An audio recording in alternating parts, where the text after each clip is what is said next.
Hello and welcome to the Discussioneers.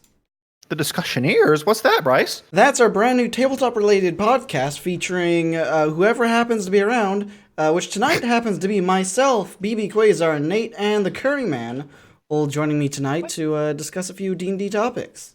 I love how you I use just want to everyone's hang out in the online voice. alias except for Nate's. Well, hey, kitten, I guess. There it Anyways, is. welcome to our brand new show that we tangentially announced yesterday, if you're watching currently, and if not, then some other time in the past, where the name changed live on session due to some background room discussion where I just liked the joke name more. So here we are, the Discussioneers. Right on. So I think we have a lot to talk about tonight. I'm pretty sure, at least. I hope. hopefully we have at least like an hour to fill, so let's try and not do everything too quickly. But we don't have characters to actually introduce because this is one of the few times we haven't actually just played D&D on the channel. So I guess we'll just go straight into our first topic, since everyone's going to basically kind of introduce their own sort of situation one way or another.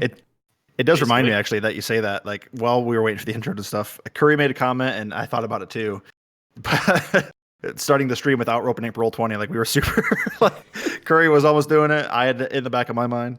I got Roll20 open. I was hovering over the login button, and I was like, "Why am I doing this?" Yeah. I'm weirded out. I don't know what to stare at right now because usually I have like Roll20 or something to be. Stare into the camera. Yeah, I guess, Bryce. but this is uncomfortable to me because I don't like maintaining eye contact. Yep. I was gonna kind of wander, I guess, but our first topic tonight is going to be kind of a recurring theme for anyone that has not been on the podcast yet, which currently is all of us. Hey, that's true. Just so has it be. We're gonna talk about people's first time playing Dungeons and Dragons, and if applicable, their first time DMing as well. Since that's always interesting, and well, like about. What's math? 75% of the stories here, if you include my own, are going to be stories about how I showed everyone the ropes and then they fucking stole my thunder. I don't know. I think you're going to be disappointed when you get to me. Oh, goody. Well, we're not far off. The fire is burning in this podcast. Mhm. Coming on episode 1. That's exactly what I expected. I'm looking forward to getting to our second segment. That's where I'm getting fucking fired up for, but we can get to that when we get there. Yeah, stay tuned for that. But why don't we go into you, BB? Why don't you tell us about your first ever time playing Dungeons and Dragons? Yeah, most definitely. So, yeah, my first time was way back. I was still in high school at the time. I just got a notification on my computer. I have no idea where that. Okay, anyways, continue. But yeah, I played with a few friends of mine growing up. One of which is a really close friend to Nate and I. And person you actually met recently, Bryce. My friend Charlie DM'd a game. I played 3.5 edition of Dungeons and Dragons. It was, first time playing, very intimidating, but a ton of fun. I did a classic low intelligence barbarian. His name was Kronk. I remember Kronk. He was a good character. Fun story, actually. That character I played. The funny thing is he really didn't have low intelligence. He just had average intelligence. But I just wanted to play him super stupid because that just seemed fun to me. And that character actually would later on, when I played the first ever game on the Dungeoneers channel with you, Gary, the dumb barbarian, was heavily based around that character. And I'd use that character in other RP scenarios as well. But that was always my own subtle nod to myself for the first time I played Dungeons and Dragons. But no, it was a classic, like, I started a town, go to adventuring, find a dungeon, fight a bunch of shit. It was crazy. I remember. Have any of you guys played any of the earlier editions? I know you have, Bryce. Curry, did you play in earlier editions of Dungeons and Dragons? I've now, since playing 5th edition was like the first actual. I mean, we can get into that later, but Sure. I've since then played every edition. Really? Oh, I did not know Yes. that. That's fucking cool. That's gonna be really interesting when we come to you. Wow, I did not know that. I've only played 3.5 and of course 5th. But even going back to 3.5, I think back about how simplistic the game is now and streamlined the game is now. compared to what it was.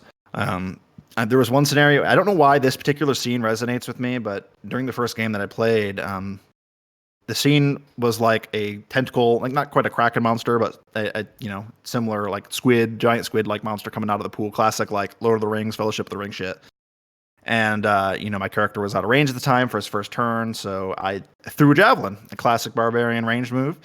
And I remember at the time, like the people at the party were like concerned and telling me not to do it because at the time, like throwing or doing any sort of range attack, especially with like thrown weapons, I'm not sure exactly how it worked, but like there was like a serious risk if that range attack passed through a friendly space that you'd have to you could hit your teammates and stuff. And of course, those rules don't exist in 5th edition, but sadly, thankfully I rolled really high, and sadly. But I remember it opened up a little bit of a not really conflict, but dialogue. Like, oh, don't do that. You could hit us. Like, if you roll low, that's bad. And I don't know. It just that scene to me, I've always thought like, wow, there's like all this like noodly shit that used to be in the game. Yeah. That's not anymore. But that's a good thing and a bad thing. I mean, some people I love it. I know Kurry watching though. Your kind of gameplay seems to favor that kind of stuff, but other people just want to make your attack roll and move on or whatever. But yeah. I don't know. But yeah, my first time playing, I enjoyed the character. It was super easy to play a low intelligence person, even though it's funny actually thinking. Aside from just that being like a callback to that character, there was also a mechanical reason. I think like we've kind of grown past that now, like just confidence in like everyone's abilities to separate things. But I remember you knew like going into that game of Scrolls and Men that I DM'd for the first campaign on the channel. You knew a bunch of the plot stuff, so you're like, well, I have to play a stupid character because I know like the twists and shit. You knew the seer was going to show up. You knew all that stuff, so you're like, well, I'm just going to not engage. I'm going to play a stupid character, so I have a reason not to spoil stuff. Yeah, no, that's part of the reason why I made the Gary character, which was the shout out to Kronk. Gary. Gary. Yeah, classic. I want to steal like moving forward. I'm going to make an addendum to this as well. Moving forward, and this goes for everyone now. I want to hear your first standout moment in D&D, like that, like your javelin move, because I know that I have one very specifically when it comes around to me. But yeah, I can think of one. Right. It's super simple, but yeah. I feel like everyone has some standout thing of like whether it was your first time playing or just like first whatever. Yeah. There's something there. But why don't you move on to Kurry then? Why don't you tell us about your first time playing D&D? All right. So at the time, I didn't even realize I was even playing a D&D game. Were you drunk? No. I'm gonna say that a lot of people's introductions to D&D wasn't from actually playing D&D. Mine was from playing Baldur's Gate. Was that a board game at the time, or the video game kind of thing? The video game, man. Oh, okay. Were you old? I didn't know if that was second edition right there. Did they have I know Baldur's video Gate games in your time? Yeah, no, man. Like I was like cutting edge video games right then. I had to like upgrade my computer to play that. Actually, they just remastered those games. I bought it on my Switch, so I could play it on the go. Yeah, the very first Baldur's game. Yeah, those are on Switch. Yeah, that's dope. Like my first like actual sit down playing was obviously on the Dungeoneers. Here with Kurthalt, the barbarian, because everyone's first character has to be a barbarian. Dude, right? Yeah, everybody. Except for Nate's. I'm pretty sure I know what Nate's first one is. It might surprise you. Yeah, but I think it happens to a lot of people. They don't even realize that they're playing a Dungeons and Dragons game. They're just playing a video game, and they're like, "Oh shit, where do all these rules coming from? Why does my armor have to be a low number? Is this golf? I don't understand." That's true. I have negative armor, and that's good. That doesn't make any sense. And there were no rules or anything to go based off of that. Like, I'm wearing dragon armor, but the number keeps going down. I don't understand. I completely forgot. I never played the edition, but I forgot that negative AC was like good. That's so weird. That my brain can't fathom that. You have a plate armor of -2. Yeah, and not just that. Like, you actually had to like keep in mind like daggers are good against this kind of armor, and clubs are good against this kind of armor. Yeah, there was all these different hidden tables that. Yeah, it was really cool playing, and you actually had to like have different weapons for fighting different creatures, which you don't have to do in like 5th edition. Great like, when you're playing for a the video most game part. and it does it for you. Not so much when you're playing tabletop and your fucking DM has to keep track of, was Somebody has that to mix it piercing? up. Okay. Yeah. They're probably wearing, I guess, chainmail, so yeah, that's... I've heard tales. Yeah. So what was Yeah, your first standout Kerthal. moment? First standout moment is probably trying to ride a horse and falling down a hill. Oh my god, God, that's right. Yeah, it was a perfect, like, natural one or something. Dude, I forgot all about that. like in that character, for some reason, it had the two extremes. It was either a crit failure or crit success. Mm-hmm. I was leveling up because we gave experience based off of like critical hits as well. Like That's I right. was always like a level and a half ahead of everybody because for some reason I would just attack everything recklessly. Oh, that's a crit. Oh, that's a crit. That's a crit. Yeah. Crit failure. True. Crit failure. Crit failure. I don't know how it happened, but that was a really cool moment. And then the big my favorite part of that character too was when Bryce gave me that that stone that he was going to get me to sell, and it turned out it was like, wait, no, why would I sell this stone? I try to get identified, and the guy's offering me money for it before telling me. I'm like, fuck, no, tell me what it is. And he gave me a ruby that added 2d6 fire damage. Level 3, I give this fucker a plus 2d6 damage as a barbarian. Worst mistake of my life. He goes the rest of that campaign up to like level 17 using that axe the entire time. Yeah. Is that literally the worst mistake you've ever made as a DM? Is giving someone that powerful of an enchantment early on? I mean, as far as like worst mistake go, like jokingly, I'd say that's the most like powerful I've made a character that early on. Yes, I mean, he was quite literally melting things for a good chunk of that early campaign.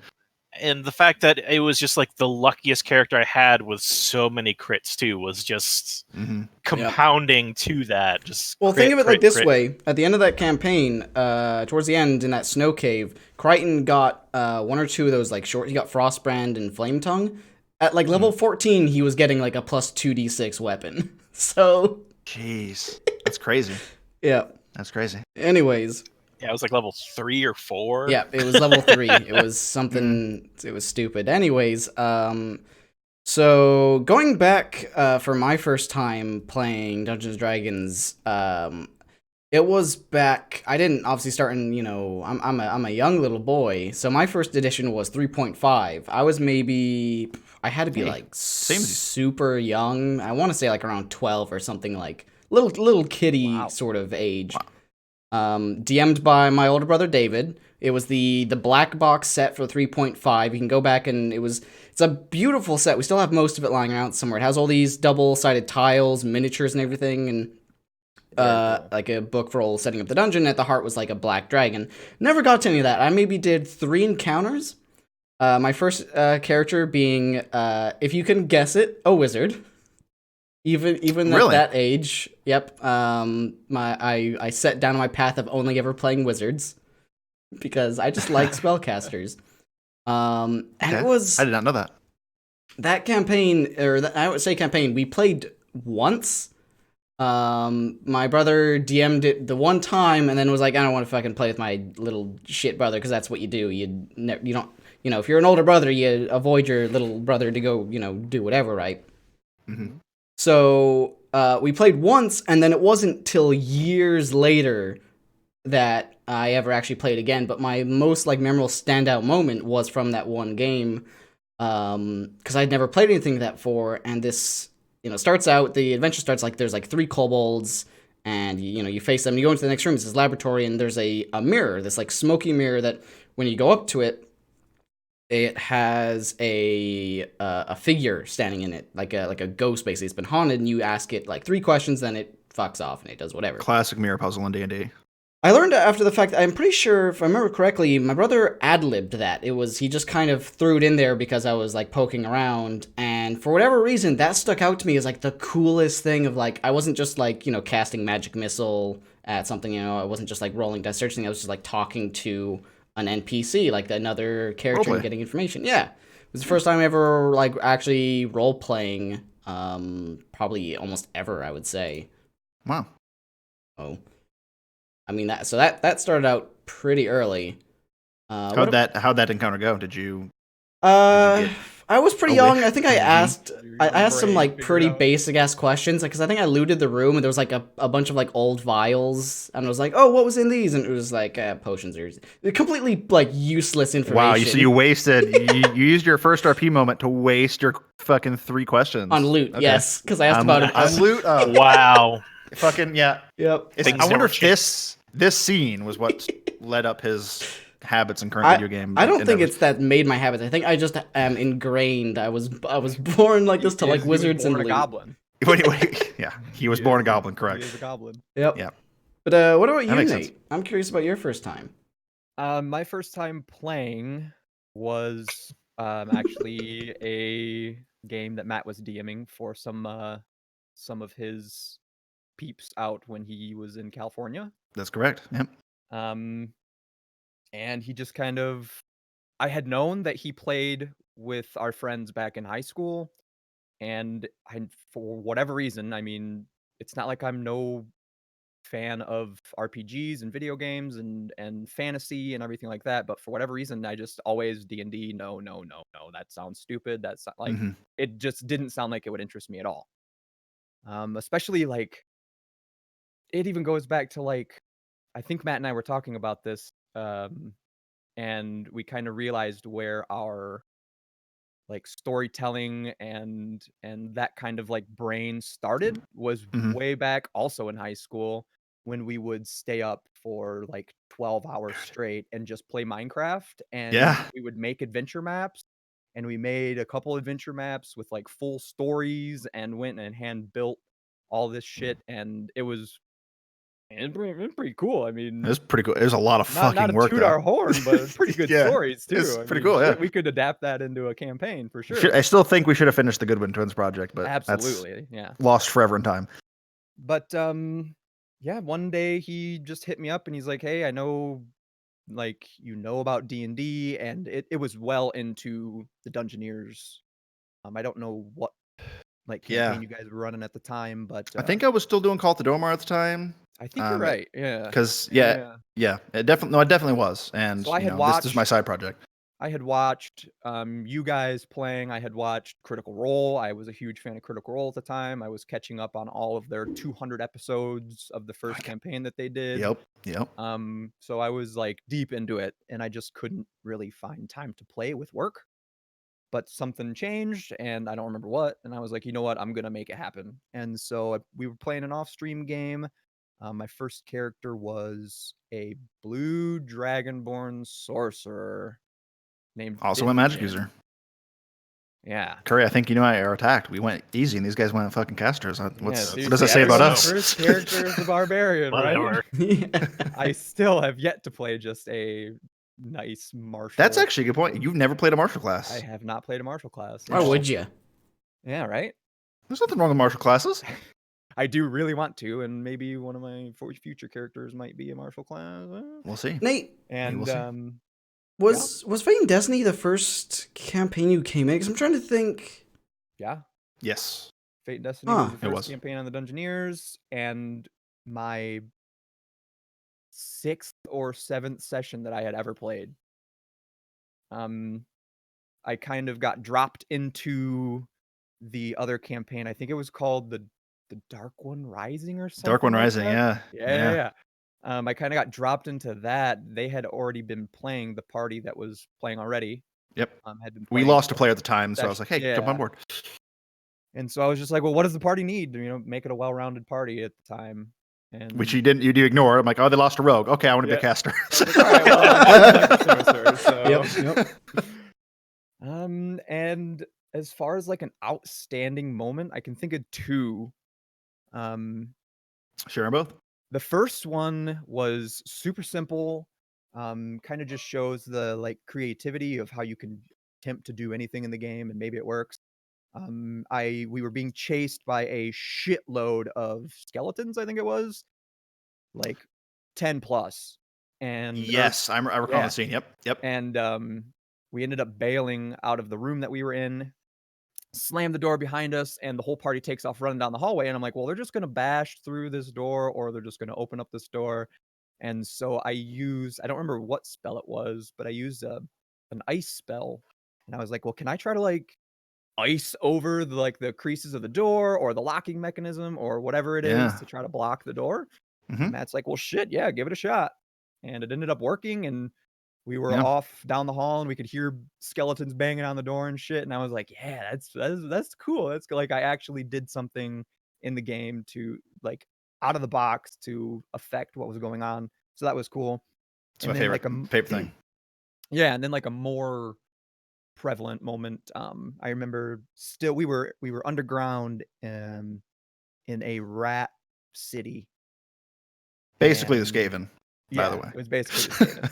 And we found this like a sigil or something that when you stood on it, it would like amplify your voice so that the whole city could hear it, and it was for like the leader. That's how the Rat King yeah demanded his people. Yep. And so we were trying to stage all these slaves, humanoid slaves, to which I was actually when I was introduced into the game. I was a slave that ended up breaking free, and I put together like on the spot. It was like my first real RP moment. Having a speech like trying to rally the troops of all the slaves that were down in the start the revolt. Yeah. And that was like my first RP moment, really, at all. That was really cool. Yeah, playing with a bunch of strangers that I had never met before. Yeah. It's a little uncomfortable to step out and step into a character if you've never done it before. And cool. Taking a step before we continue, a funny story on that, which by the way, that was dope. That was a dope scene when you got to do that. And I could tell you were having fun, which is always fun for me as a DM, is when I know my players are legitimately having fun. But stepping out of the game was a little side story. It's similar, but a little off tangent on that. I do remember there was one time, because you were in that campaign for a while, and that was a game, since it was an off-stream game, it wasn't like on a schedule like our currently streamed ones. So it was just whenever the group was available. Yeah. And so we had laid back and fun, yeah. There was one day, I remember, this is the funniest shit. There was one day where we had a day all set aside scheduled. We were going to play a good chunk of game. It was going to be a lot of fun. And then something happened last minute, I think, with your job. And they're like, oh, no, I need you to come in and like close or something. So we're like, fuck. And last minute, I'm like, oh, man, I really don't want to, at the time, I was still a relatively new Dungeon Master, so I wasn't super comfortable with picking up my players' character sheets and just running them. So I panicked a little bit, and I asked Bryce, like, hey, you want to play D&D? Do you want to play Nate's character? For one session, Bryce actually played your character randomly for a game, and that was very interesting. I don't know why I did it that way. I probably would never do it again, but it made for an interesting session. That was getting thrown in the deep end. It's not the first time I've done something like that, and I don't think it was the last time, but there is something disorienting about it. Here's a character, here's a party that already exists. Figure it out. It's like, who is everyone? I would never do that again. That was me panicking, but it was definitely interesting. It wasn't I don't think it was a shit show. It definitely wasn't a failed session. But I enjoyed using up all his spells and whatnot. It was, yeah, it's true. Busting through all Nate's spell slots. It wasn't a barbarian, so you. Man, unfortunately, that game though did suffer what a lot of games, especially ones that aren't streamed and kind of force you to play more regularly, is. It fell to the consequences of time, and when we're spread it dissolved. The whole when I moved from that was another thing too. When I moved from California, it fell apart pretty quickly after that, unfortunately. So, there are a lot of games, sadly. But BB, why don't you tell us about something I'm well familiar with, your first time DMing? Yeah, that was right here on the channel. That was here on the Dungeoneers. I had been playing obviously on the channel for a while. I didn't get to play that many times back in the high school days, and then obviously I didn't get to play through college. Just because I didn't have people to play with. But when we decided, you and I, we talked about, because we had met through various RP channels or communities here on Twitch, and became friends with a bunch of other group of people. We decided we wanted to start our own channel. We wanted to play. I really wanted to play really bad, and you were the only DM that I was friends with and I knew. So I was like, let's do this. And so we launched the channel and blah, blah, blah. And so we had been playing for a while, but right out the gate, because you were talking about what kind of game we ran, and I kept telling you, I really don't want to run an adventure book for some reason. I want to see, I want to run a handcrafted game, so it doesn't feel like, it feels like it's unique and not just like something that everybody has seen before. And then that turned into you and I talking back and forth about various plot points and introducing some of these famous characters that we played in our other RP communities. And so, like you said, we mentioned previously, I since I knew not everything, there was definitely, like, I would say at least 90% of the game that I didn't know. I didn't want you to tell me, but there was major plot points that I knew that were coming. So I decided to play a stupid character. So so I didn't spoil that kind of stuff and I could play dumb while also playing dumb, if that makes sense. But that got my gears turning really early. I mean, I really enjoyed it. I enjoyed the campaign and how it went out, and I was satisfied with those, tie-ins and the little bits and pieces that I got to contribute to the story, and it made me like want to run my own game. So eventually, I was terrified at first. I never ran the game before. I've only recently had picked up the books and started trying to meticulously pick through and try to learn everything I could. Probably too much, honestly, now looking back. But yeah, eventually I got to him like, why don't we start another show? I'm willing to run a game. I've got my own custom campaign. By the way, I've never ran a book adventure yet in my entire DM career, and I don't know if I want to. I really don't know if I want to. I think they're cool, and I still get them from time to time to draw inspiration, but I've never, I don't think will run it. But yeah, I wrote my own story. Classic, hunt down a cult trying to summon a demon kind of thing, and we are a fan of cults here on the Dungeoneers. We are, yeah. Yeah, that's what started the No More Cults meme on the channel. But yeah, no, that was. You even start with a classic Death of the King or Death of the Lord or whatever, or at least. Yeah.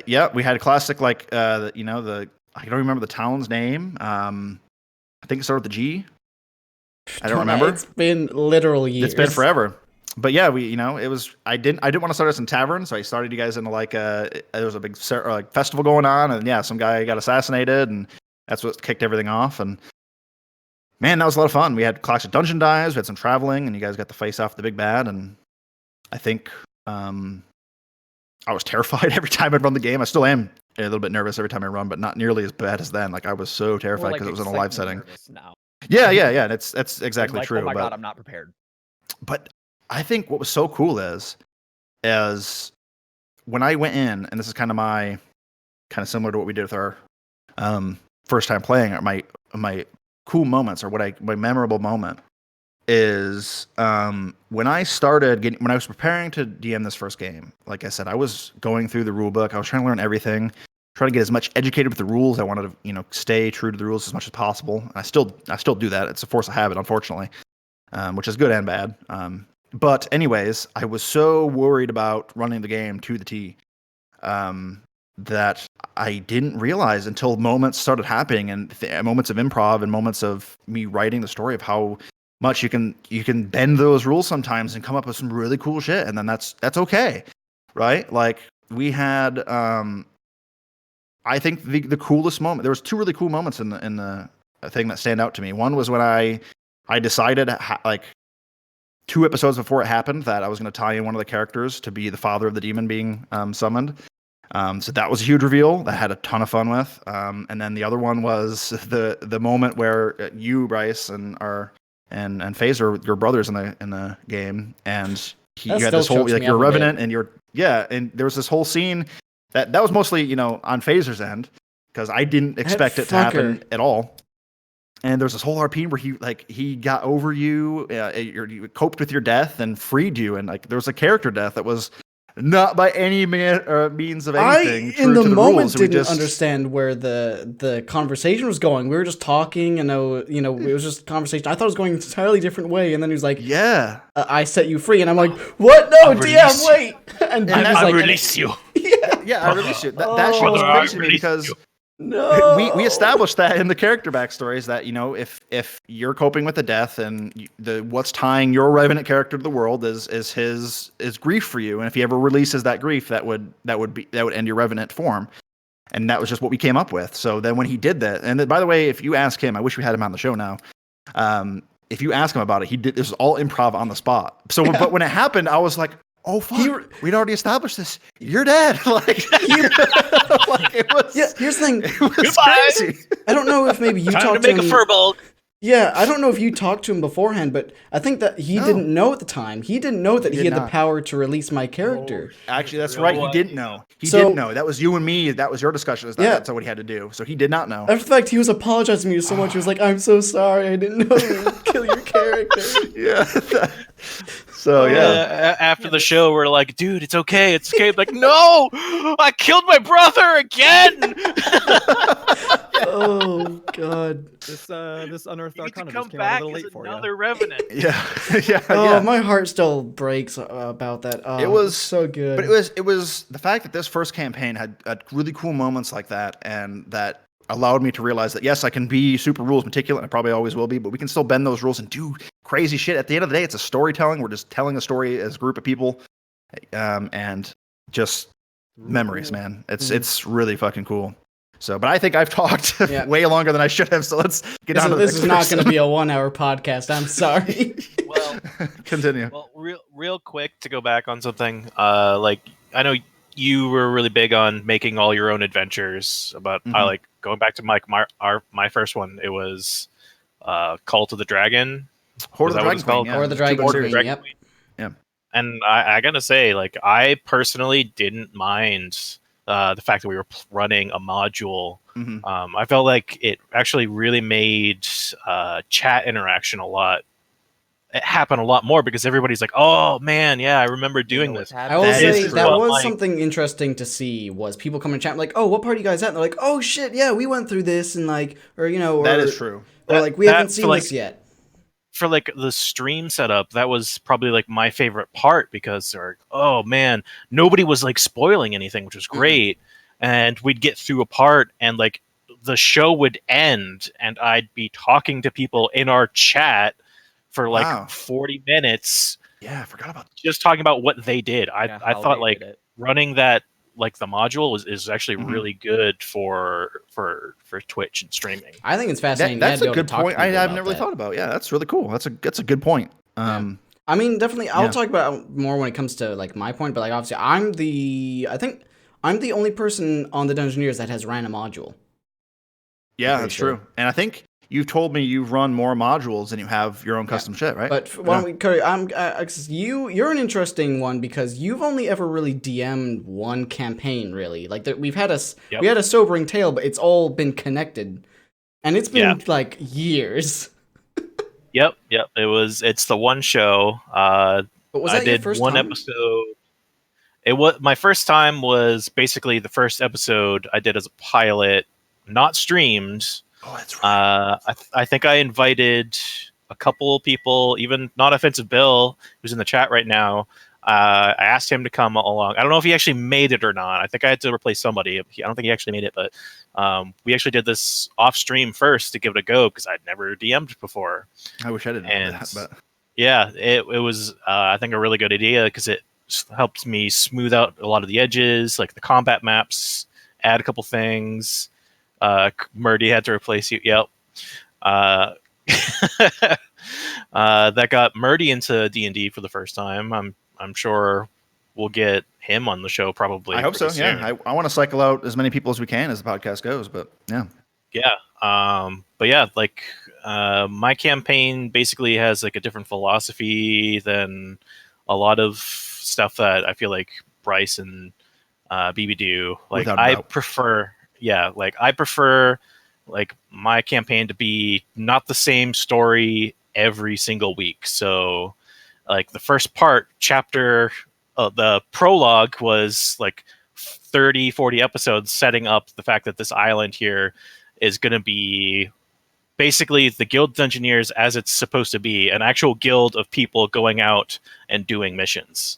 There's a big overarching story, but like almost every single week, if you're not doing the main story, wraps up in a week or 2 weeks. That's and then it's okay. Now we have to go back down into this dungeon. Here's a list of possible missions. There are other groups of adventurers doing these missions. So if you don't pick this, you're going to miss out on what this challenge reward is going to be. It's funny because me and BB had made the plan to make the Guild of, like, with this, you know, the channel's the Dungeoneers. We wanted to have like an in-fiction kind of it's the Guild of Dungeoneers, right?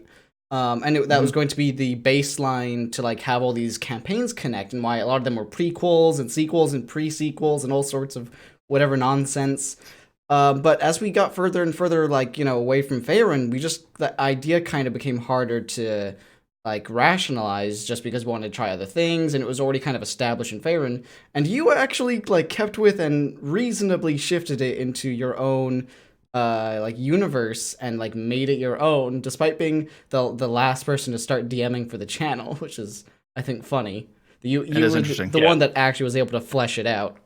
Mm-hmm. Yeah, and one of the things I like about that style really is the flexibility that it gives you story-wise means you can take things less seriously a lot of the times. That was a question I had for you, but I'll get to it in a minute. Like, I don't like to knock people's play styles a lot, but there's definitely times when you get super fixated on one person's story or the overarching story that when things come up, you want to do something else. You're like, my character wouldn't do that because he's got this big, huge thing he's got to do. Mm-hmm. I can't go out and have fun in my D&D campaign too much because there's an end of the world event that we have to prepare for. Mm-hmm. And so like this arc style that I have is like, I feel like compensates for that because we're not, for sure. It's not all about the end of the world event that's going on in the background. No, I will fight you on that. It very much is specifically about an end of the world thing, but you make it work where it like the world is ending, but it doesn't feel like, oh shit, we need to knuckle down and just do this. Uh-huh. Like the world is set up to be zany enough. It's like, oh, we can kind of slack off a bit, and stuff won't sort itself out, but we can eventually get to it. We can get to it, and because there's multiple groups, you're doing multiple characters. Like it kind of feels a little bit more like a team event too, because it's the actual guild doing things. Yeah, you're not the only adventuring party. There could be a point where if I have 3 missions for you guys to do, one of them's a main story arc, and the NPC group goes and does it. You guys are going to be like in the tavern talking to these guys, trying to figure out what happened because you weren't there.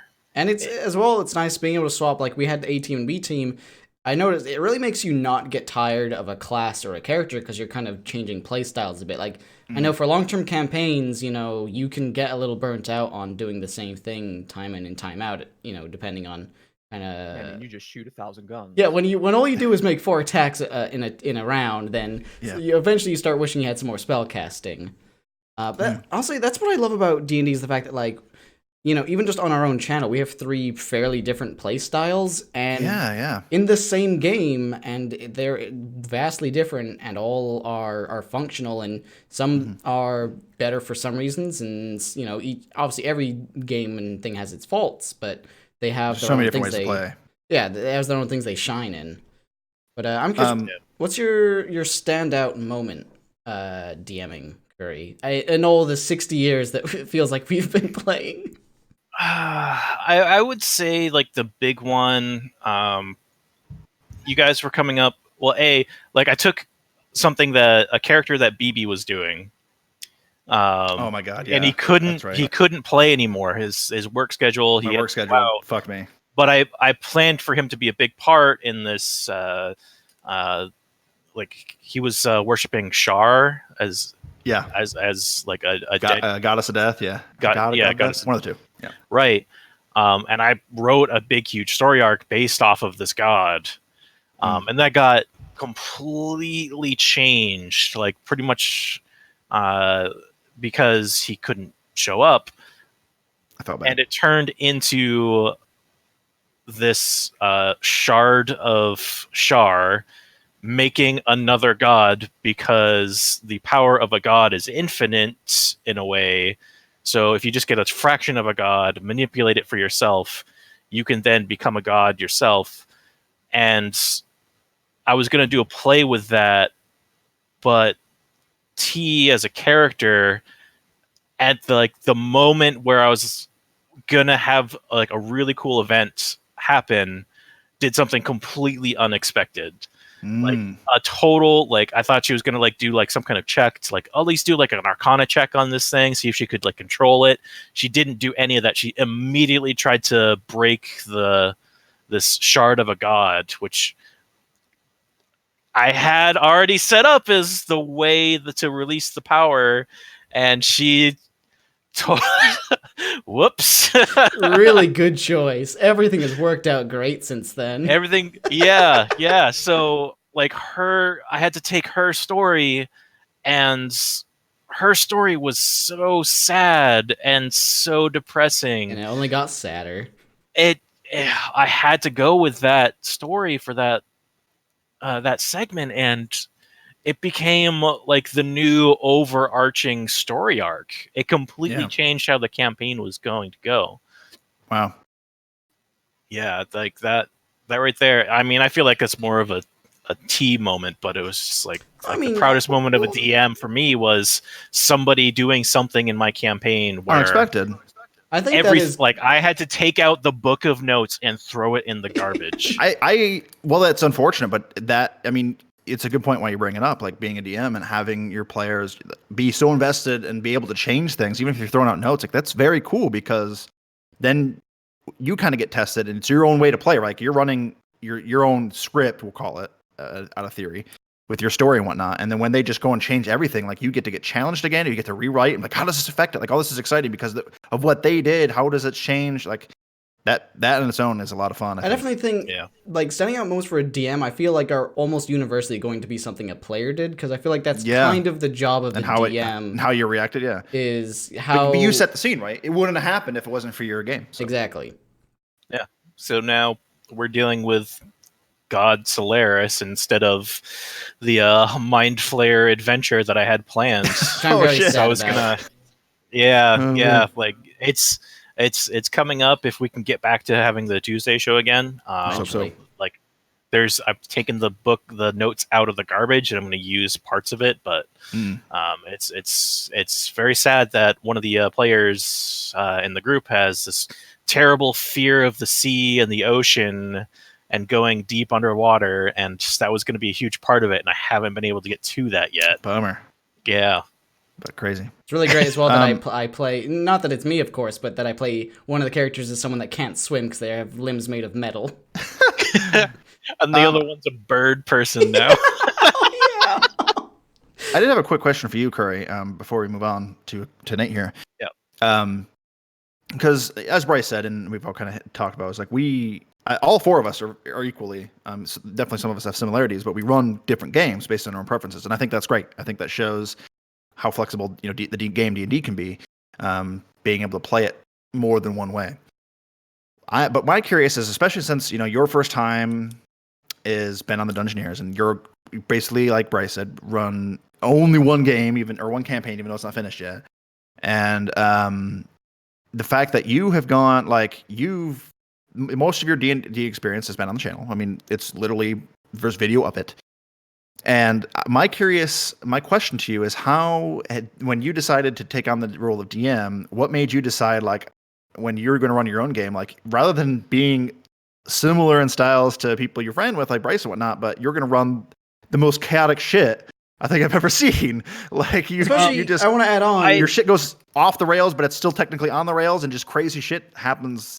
It's like every session, which I think is the simple answer to that is we have to keep it interesting for viewers. Sure. And in my honest opinion, if you have dialogue sessions that last 2, 3, 4 hours with nothing going on, that's like, I mean, it's very serious stuff and it's good storytelling. But if you don't have those aha, laugh out loud moments, you can't retain the viewers. So my style is what I've personally found to be more fun to watch.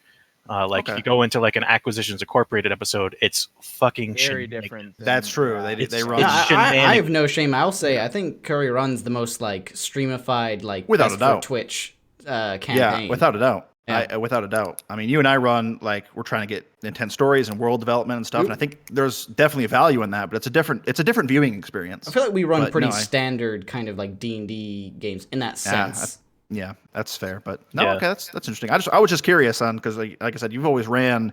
It's been a joke on the show and between us is that your game is just super chaotic, and I've just always wondered like what inspired DM, that. photo, right? His DM art. It's surrounded by flames, cackling madly. That's pretty apt, right? And it's hilarious because I highly recommend go back to Horde of the Dragon Queen episode 1 and watch him just. Oh hey guys, I'm here to roll dice. I'm here. Yeah. I can't say that because I shaved my beard, but I normally always have a beard until I got my new job. But it was like super baby face me, like short hair and like completely smooth shaven. And, it's crazy. Oh, and then you cut to him now, and it's night and day. Yeah, It's not the beard so who's much. Next? But so we're leaving Nate for last. Because I'm curious to see, he's a whole different perspective. He's a babby. I have a couple that I'm struggling to choose between, because I will say 2 of what I consider my favorite DM moments are actually from the Dungeoneers, but there is one that I only kind of briefly want to touch on is that was way before. Actually, I'd probably start with like my first time DMing. So back. Like I said, so back when I played that box set with my older brother, it was literal years. Like I was maybe 16, 18 till I played next. And it was around the start of 4th edition. So it originally started, I went to England because that's where we bought the box set. And we were visiting family there and we knew there was a store. Go there, they're not selling any D&D stuff, so I eventually come back to the States, and I'm like, well, shit, I really want to play D&D.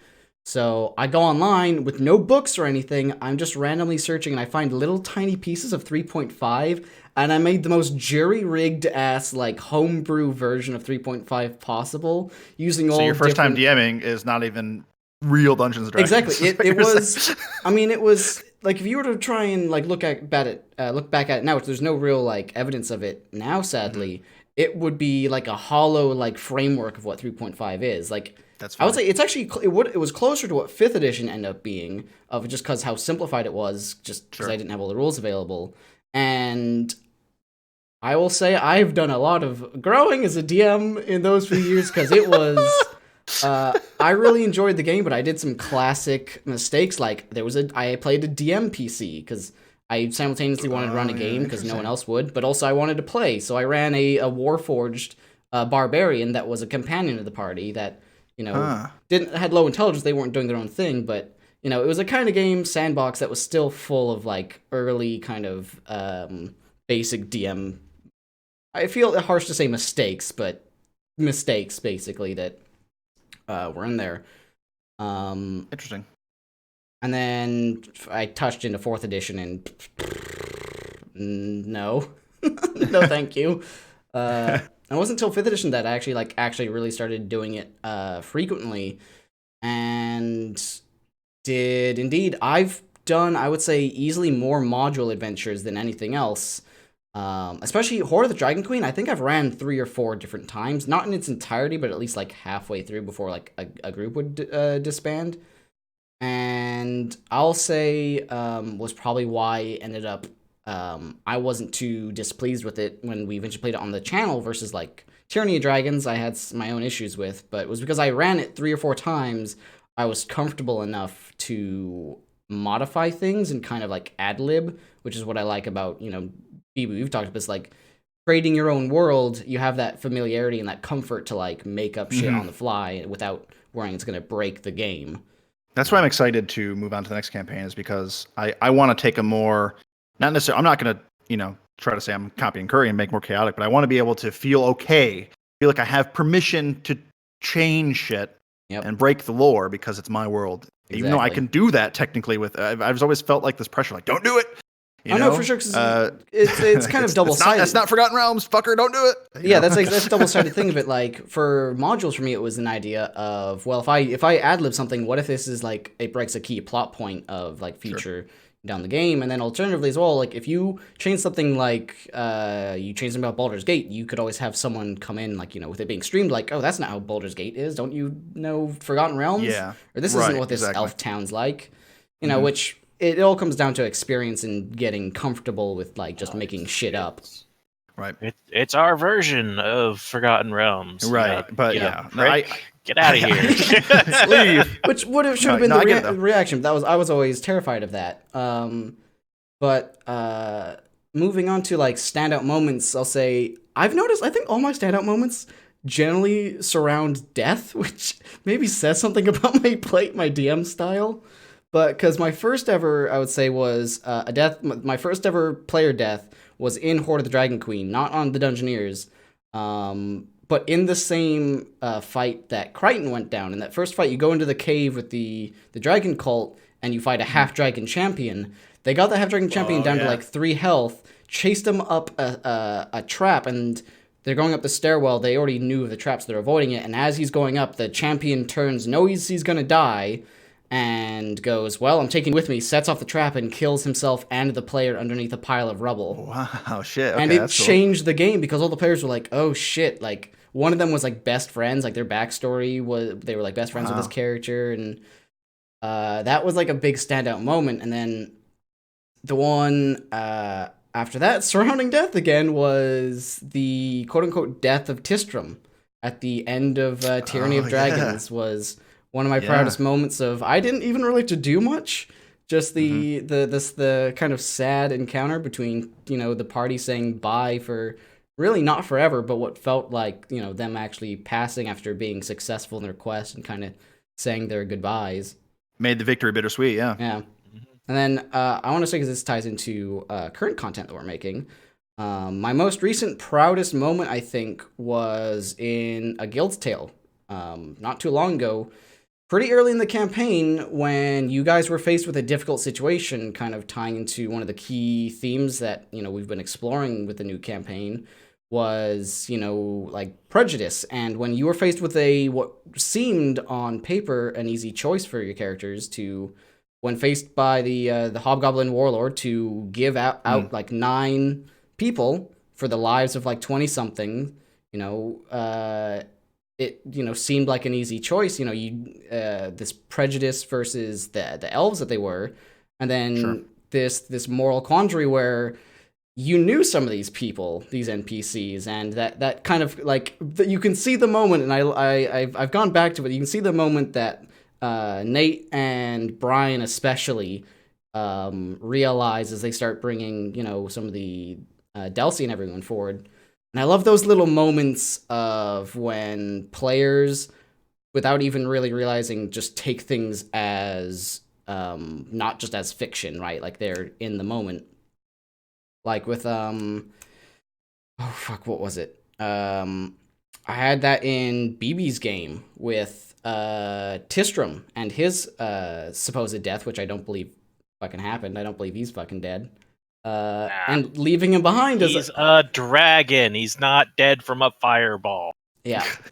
But that moment of just like, you know, that was as a player, but that taking that character as almost like real, of like having seen them as a DM grow up from level 1, and then as a player then having to kind of leave them behind, having that hard choice. Like that's I think is some of the finest stuff. And again, maybe it kind of weirds me out that I'm thinking about it, that all my moments that stick out to me do surround some sort of tragic death, or maybe that says something about you as a person. It might. Yeah. I mean, and to be fair, my character's reasons was because he was an elf. Yes, he was friends specifically as a fellow elf. Exactly. Before we move on to Nate, I just want to point out the fact that to answer your question, Gracious Honey in chat, when you ask, has Nate ever DM'd before? Yes, he has, and that's why we kind of saved him for last, because Nate, you've been DMing, obviously off stream. We haven't streamed anything on the channel, but you just recently picked up your own little side project that me and Bryce are a part of. We played a couple of sessions now, and I'm interested on your take because, you know, the 3 of us talk about our times and we've got some experience under our belt. Right. But you're a fresh babby, and this is why I want to hear about your first time and what you've learned and whatnot. Well, so I guess I'll start. Technically, my first time DMing was not with you guys and not with this current campaign. That's right. I forgot you did that before us. Yeah, I had. So it was still Matt and I's friend Charlie, and then my first DM. Yeah, and then 2 other people, another one of our friends, and then somebody who I didn't know. It was the other person's girlfriend at the time. And you played that in person, not online, right? Correct. Yeah, we all sat around a table, classic D&D, and it was a kind of a this is what D&D is. It was not a session 1 or a session 0 or anything. It was kind of just a play test, I guess. Because the Matt's old DM and our friend, he hadn't played since he DM'd for Matt, I think. And I did not know that. He didn't tell me that. I thought he had played before. Since at least back in high school. Wow. Okay. And then our other friend that was there was brand new, had never played. And then his girlfriend had only ever played, I think, 3.5. So when I was explaining to her, and this was just earlier this year, so it was I have had tons of D&D time under my belt, and I knew the game pretty well, and so I'm explaining. It was funny, kind of explaining to her, look, these are your stat blocks, and she's like, well, where's all the other 35 different skills that I have to keep track of? And I'm like, well, no. So these ones are kind of bundled into here, and these are bundled into here. And that's funny. That's a good point. We ran a quick little dungeon, a little Gerblin infested dungeon. Classic. And yep. And so we ran through that, and they all really seemed to enjoy it. And that's actually where my standout player moment is, since I've only DM'd that and 2 other sessions so far. Has it been 2? I thought it was 3. It might be 3. It might be 3. Something I think like it's that, been 3. And so I don't have that many sessions under my belt, so I don't have that many player interactions happening so far. And even the 3 that I have DM'd in the actual campaign, they're all still new party members together, so it takes a little bit for them to interact and everything. But there was a moment where they were going in from the outside to the inside of this little dungeon, and it was like a temple type thing that went down underground, and they could hear something coming up the stairs, and so they were waiting for whatever was coming up the stairs. And this goblin got to the top of the stairs and just kind of froze, seeing these 3 people standing there brandishing weapons. And my monk of the group was like, I want to push him down the stairs. I'm like, okay, cool, yeah. So go ahead, and he makes a check, and he succeeds. And I'm like, okay. So, and I start explaining what's going on, and he's like, well, I also want to jump on the goblin and ride him down the stairs. And this is a brand new player who's never played before. So that was really cool, having somebody who has no idea how this works, still probably really hasn't comprehended the fact that you can try to do anything. And they are immediately trying to do something that's really cool. So we did that, and then I've DM'd a couple times now for Matt and Bryce, and then 2 of Matt and I's friends from high school. And that is not all around a table, but nope. I would say so far in that, my first, it would have been the first session. Trying to get one player reintroduced back into playing, and then the 4th person of the party is also another new player who's never played before. And so I wanted to kind of just run some combat encounters, get them rolling dice to try to kind of learn, this is what you're rolling, this is what damage die are, this is your attack dice, like this is what you do. The repetition of doing it over and over again to get them to learn quickly. Sure. And so I was piling in a bunch of combat, and this was my first time, like, you don't know as a new DM how combat's going to run. You don't know how to prep for it. You don't know, is this one monster going to just come up and one-shot all of my party members? Like, you don't know what's going to happen. Sure. And so I had 3 or 4 combat encounters in my first session, almost back to back to back to back. Yeah, that's true. And when it got to the final, what I had planned for the session to be the final combat encounter, it got dicey, and the enemies were multi-attacking, and it got close to party members going down very soon in the combat encounter. And when it got to the end of it, with very few fudged rolls on my part, maybe one, there might have been one fudged roll, but everything went to plan, and it was a scary combat encounter. And at the end of it, people were like, "Holy shit, we almost just died."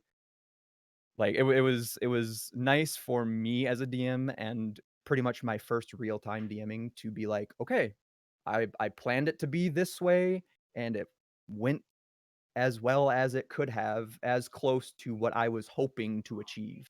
That's satisfying. And people were having fun. Yeah, exactly. So that was so far my proudest moment, being like, I can actually plan it, kind of. I can run the game. And yeah. My question for you, you know, you're brand new, obviously, as we mentioned.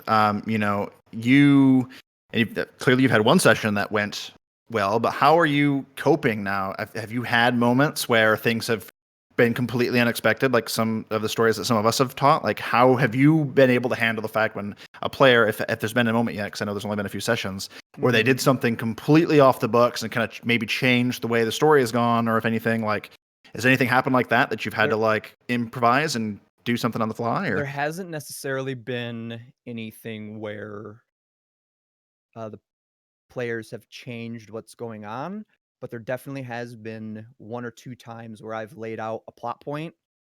One time that was very important, that was never touched on, and I was like, shit, how do I like and the way that it had happened, and unfortunately I can't talk about it because the two of you are players. Right, that's true. That's true. It's still a thing. Bad podcasting on a first episode. Good job, us. But it was where I had to come up with a way to have it come up again. Reintroduce the plot point later on. Yeah. And so that's interesting. As, I don't know if that was sitting there and everything, and everybody's running through what's going on, I'm like, shit. How can I bring this up again? And so, but I can't think of anything yet. I kind of want to break a taboo here. Yeah. I don't want to go. I don't want to go into a full conversation about this because this is going to be a whole topic on its own. But I just, raise of hands. I want to see, who here will openly admit to fudging their roles as a DM. Absolutely. We've all done it. Yeah, we've all done it. Job. Yeah, it really is. So I think you guys are expecting me to have like a different take on how to run the game and the type of game that I want to run. I wasn't expecting it. I was just curious. Yeah, but honestly, it's more so in line with like Matt and Bryce. 100%. I really enjoy the story driven. There's this just the more story world building driven type of game like that. That's real quick, I just want to say, because bad podcasting, because the idea is probably to eventually put this up somewhere where it's audio only. Everyone did raise their hands, just so. That's true.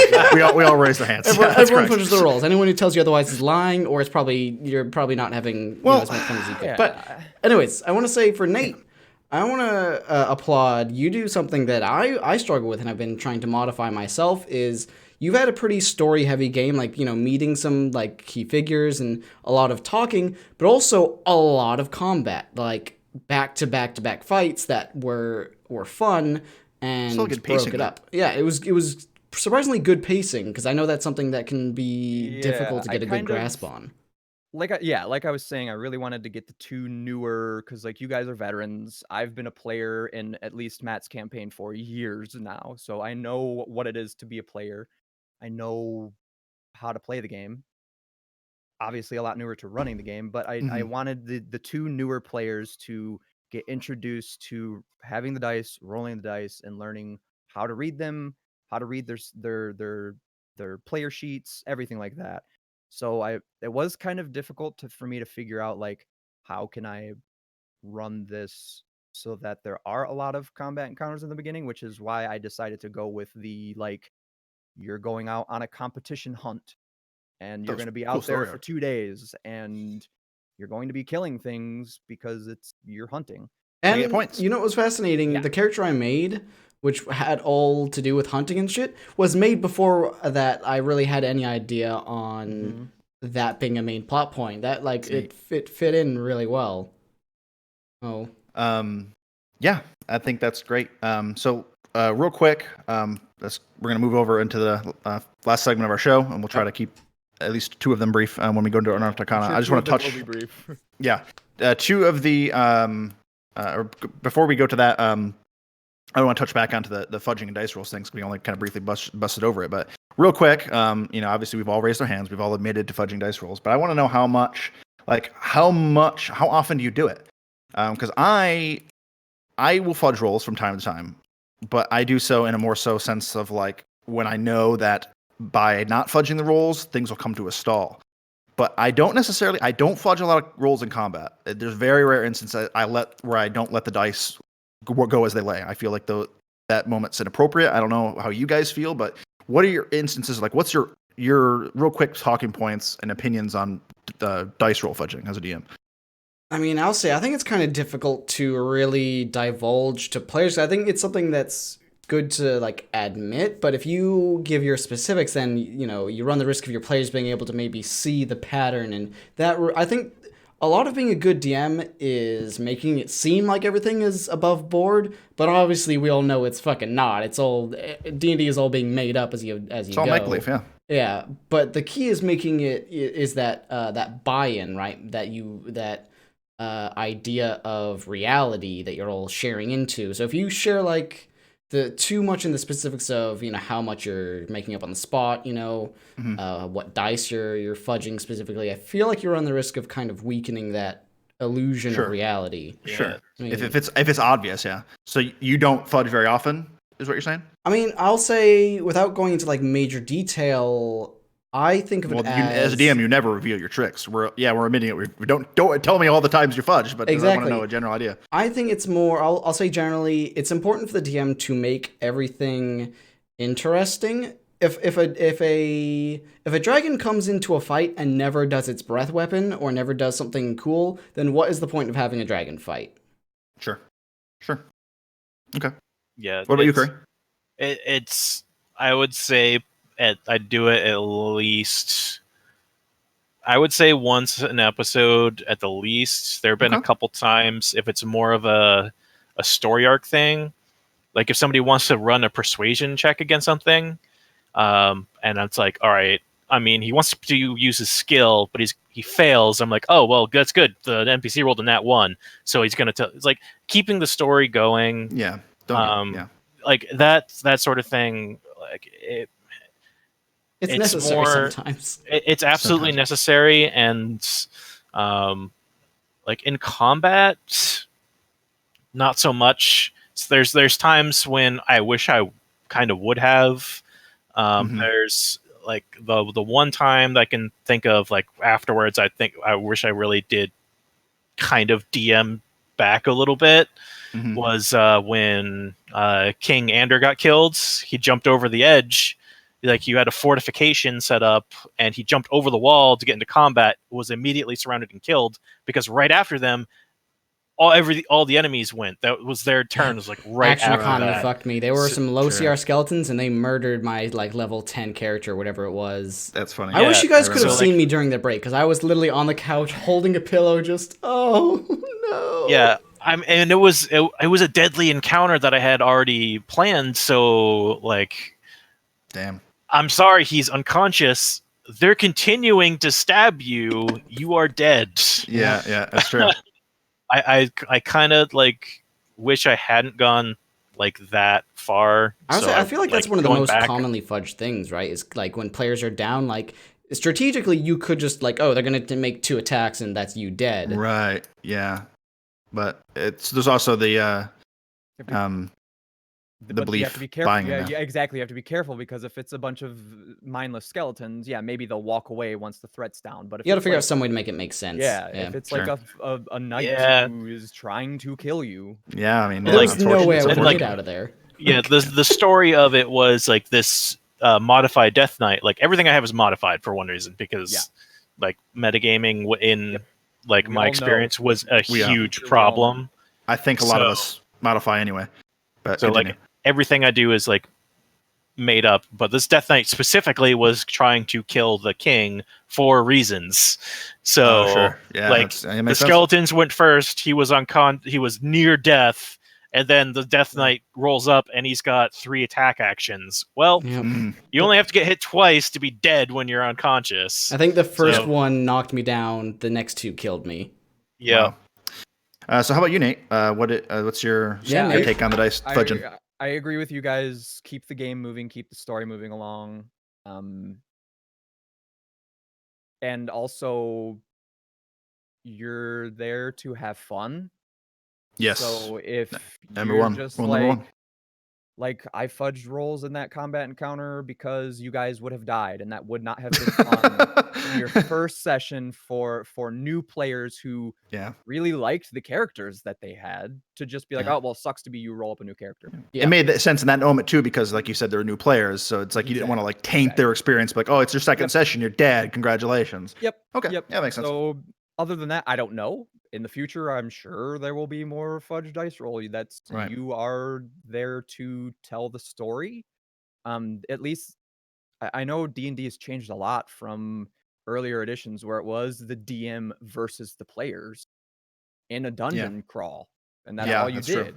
That's true. And it's what so there was probably not very many fudge rolls then. The DM wanted to kill their players. It was a challenge for them. Yeah. What is it called? So, Tomb of the Annihilation. That's the one of the best examples for. It was literally made to kill. Your players are max level. They have all the legendary items. That is the dungeon made to kill them. Yeah. Right. That's cool. So this sounds like we all have similar opinions. I mean, I don't. This is what I was think scared that of. We're just a bunch of cheaters. We all of my dice rolls are fudge. Yeah, we do it for you. Okay? I actually don't own any dice. I just say 20 every time, and then throw a rock on the table. So basically, it looks like the consensus is, fudge if it makes the story go by faster. Your job's to tailor the most experience of the time. Combat, maybe not always fudge it, but like I said, I don't personally fudge combat often at all. But example like Kurry said, if they say a really persuasive argument and then they roll shitty, like, oh no, my NPC rolled a natural 1, like, I want to reward you because that was cool shit, like, that shit, I'll do that all the time. Okay, anyways, so let's get to the last section of the podcast here. We're already going a little bit longer. This is shaping up to be at least like a 2-hour podcast. Yeah, but all 4 of us are doing our first times, and that's true. Will only be the guest. So that's true. So it'll cut down. This will be a longer first episode, which is why don't you take us into the back? Hopefully this won't be too long, because I think 2 of these things we're going to be able to go through pretty quick. Probably. I don't have as strong opinions. We've left the most contentious one to the end, because I've been openly vocal about this, because I've got some strong opinions about Wizards of the Coast lately. We'll get there. But we're going to be talking about, we eventually want to go through all the new Unearthed Arcana. I don't know if we'll go as far back to we obviously won't go back to stuff that's in Xanathar's now, because what's the point? No. We'll definitely go back to the recent editions though. There's been 3 or 4 documents now that have released in the last month. Yeah, they're doing one for every single class, so we'll probably just go through those. Which, starting with the most recent one, we had one for Fighter, Ranger, and Rogue, which we're going to do not in that order. Not in that order, for reasons. Which are interesting. I'll say, overall, I'm excited that I want to say out the gate before I start getting all negative. I think the flavor of all the new subclasses have been fucking awesome. I think, I agree. They've been the amazing. flavor have been dope. Yep. Super cool. Getting into the math, though, that's where the conversation's going to be. Paprika. So starting with the first one for Ranger, we have the Swarmkeeper, who their kind of gist is they have a connection to a swarm of bugs, basically. Instead of having a beast or something, you have... Well, it's Fey spirits. Yeah, you have... To be more specifically. They just appear as bugs. A collection of spirits that generally take the form of bugs and can eventually shift into other things. Which, this is interesting because the Ranger is a class that is widely considered to be the worst for good reason. Yeah. To the point where we the Dungeoneers have our own re-revised Ranger. Yeah. Well, I think... go ahead. I remember running a Ranger, and I think it lasted all of 1 episode in Cult of Domar before I was like, holy you wanted them off, I have nothing to look forward to leveling up. Yeah. I need to bring in Hunaresh, this character is awesome. This one... Awesome. Is going to pew pew, and that is it. Yep. So it's like playing a barbarian again. Yeah. Do we want to think about? I guess we'll keep the we don't need to worry about the base class so much as the subclass comparison. Well, actually, let's take we have our own opinions on the base class. That's a whole thing. We will save another episode of the podcast talking about revised. Yeah, we'll talk about that on another podcast episode. We'll talk about our general ranger opinions and why we changed the things we did, and maybe go over what changes we made. But let's just focus specifically on this subclass. Yep. So I kind of want to go through. I've set out a kind of a general view of like what they get on like a macro scale. There are a few things that I haven't put in here specifically. Just this is like the main. Well, should we go level by level? So we start with. We can if we want to go through everything. Sure. Yeah, we can just briefly touch on it and see what we think. I've given everybody, by the way. I know the chat can't see it or whatever, but we have documents that's like a subclass overview comparison chart, so we can kind of quickly compare it to other subclasses that are not other Unearthed Arcana stuff, just what's currently published in the Player's Handbook and Xanathar. So, yep. So starting with the Swarmkeeper, you have your usual kind of extra spells that you get as a ranger, which most subclasses I think get, right? Yep, pretty much everything that is spellcasting based, aside from basically the Hunter and the Beastmaster, don't get extra spells because they're more martial based. You get, starting at 3rd level, you have Fairy Fire, which is a decent enough spell for invisible creatures, kind of underused. 5th level, you have Web, which is a decent kind of just grapple in an area. 9th level, you have Gaseous Form, which is an amazing utility spell to get out of dodge. Sure. 13th level, you have Giant Insect, which is a neat kind of... I don't even know what that spell is. Yeah, me either. You've actually seen it, Connor, in Tyranny of Dragons, or Tyranny of the Dragon Queen. That's cool. Used it. Basically, you take a bug and you make it a giant creature that can like fight with you. Oh, that's right. Like a swarm of a certain bug, and you make it into a giant of that. I think it's. It's a single. You take like a single creature. 10 centipedes, 3 spiders. Oh, you can do. 5 wasps or 1 scorpion. Yeah, in this document I sent you, if you put your mouse over the spell, it tells you what it does. So you can see. That's really convenient. So varying on like what it is, it basically you just take something that would be a CR nothing and you make it into a fighting companion. 13th level, it's not terrible. I mean, it's fine. And then 17th level, you have Insect Plague. So I mean, it's free spells. You can never say no to free spells. As long as the free spells aren't like really shitty, while other subclasses get something really cool. And the fact that they're always prepared too is nice, especially like when you need Fairy Fire and you don't have it prepared. It's stupid annoying. Indeed. I remember lots of encounters. Having Fairy Fire always prepared, that makes that being able to use Fairy Fire it very in useful those spell unique situations. That's awesome to have. So yeah. Last spell is Insect Plague, which is an AoE decent enough damage. It's a 5th level spell that does 40-10 piercing damage in an area, half on a successful save. I honestly think that they just chose that for the flavor of the class. It makes complete sense to me. Yep. I buy it. Which it's fine. I mean, kind of, it's not a bad spell, and it definitely fits the flavor of the whole kind of bug thing. Okay. So we all agree that the spell selection not bad.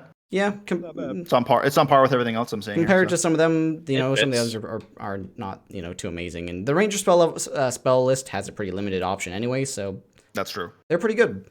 Yeah, because they're like a quarter caster, right? Yep. I mean, I play a Ranger I've played a Ranger for 75 episodes now for BB's game, so I have a pretty strong opinion on some of the subclasses here. Yeah. That's true. What's the next feature that you get at 3rd level? Still at 3rd level, you have Gathered Swarm, which is effectively as a bonus action, you can agitate the swarm that is with you. For 1 minute, they are active, and whenever you make a weapon attack, you deal an extra 1d6 force damage, and then it can move up to 5 feet. Every time you attack. This is the point. 1d6 force damage and a 5 feet push. Yeah. Yeah, this is the point with the character where you actually start to become the Pain from Metal Gear, where you got the bees like swarming around you. Yeah. There's some cool flavor you could go with that. I want to point out though, it's very as it's written as right now. It's technically 3 sections, but the first section talks about the beast. The swarm is always in your space. They're flying in and out of your clothing, and then it talks about what you can do with this as a bonus action. So basically, with this subclass, at all times, you are surrounded by bugs. Yeah. At all times. So that's an interesting take limited on the character itself. You can only use this equal to your wisdom modifier minimum. You can only use the attack, the force damage thing. Yes. But look how it's worded. The first section, it's saying you always have the bugs, but as a bonus action, you can activate the bugs. You're always swarmed in bugs, but you can only activate the actual useful part of it by like the non-flavor section of it, like the damage. No, I did have a slight opinion on this one. I thought it was interesting because one of the newest subclasses that came out in Xanathar is the Horizon Walker, which a lot of people say is probably the best subclass for the Ranger. I would say that it's top tier for sure. Yep. The Planar Warrior has its own extra force damage attack. So I find it interesting that they went with the same Here's the damage issue. types. Yeah, one is the Planar Warrior is a D8 versus this one's a D6, but it gets the 5 feet push. But here's the problem. Planar Warrior for Horizon Walker, which is a published subclass, doesn't have a limit on wisdom modifiers. It is every single turn you are dealing an extra D8 of force damage. Yeah, I wonder. That's a good point. I wonder why they did that because, and I should point out before we continue.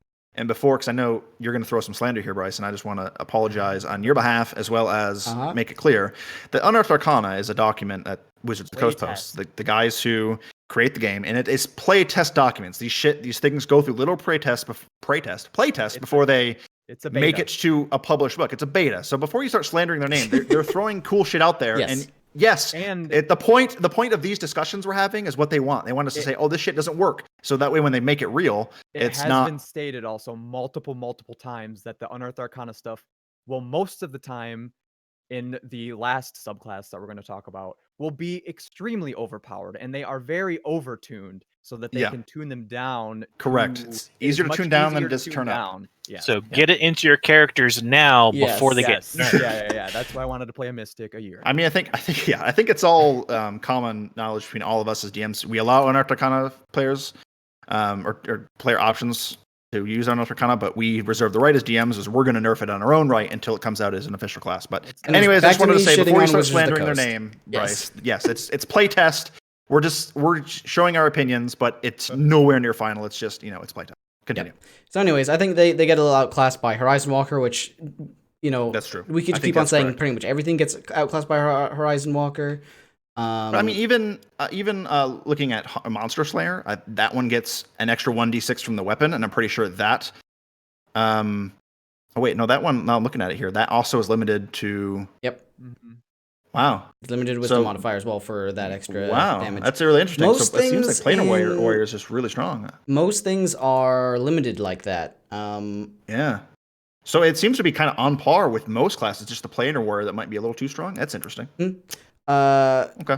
7th level. Well, that's not necessarily true because the Hunter. Sorry, before we move on, the Hunter gets the extra 1d8 if you take the Colossal Slayer option. So maybe not always, if it has taken damage for. So yeah, there are things that there are things that are close. But at 7th level, the Swarmkeeper gets Writhing Tide.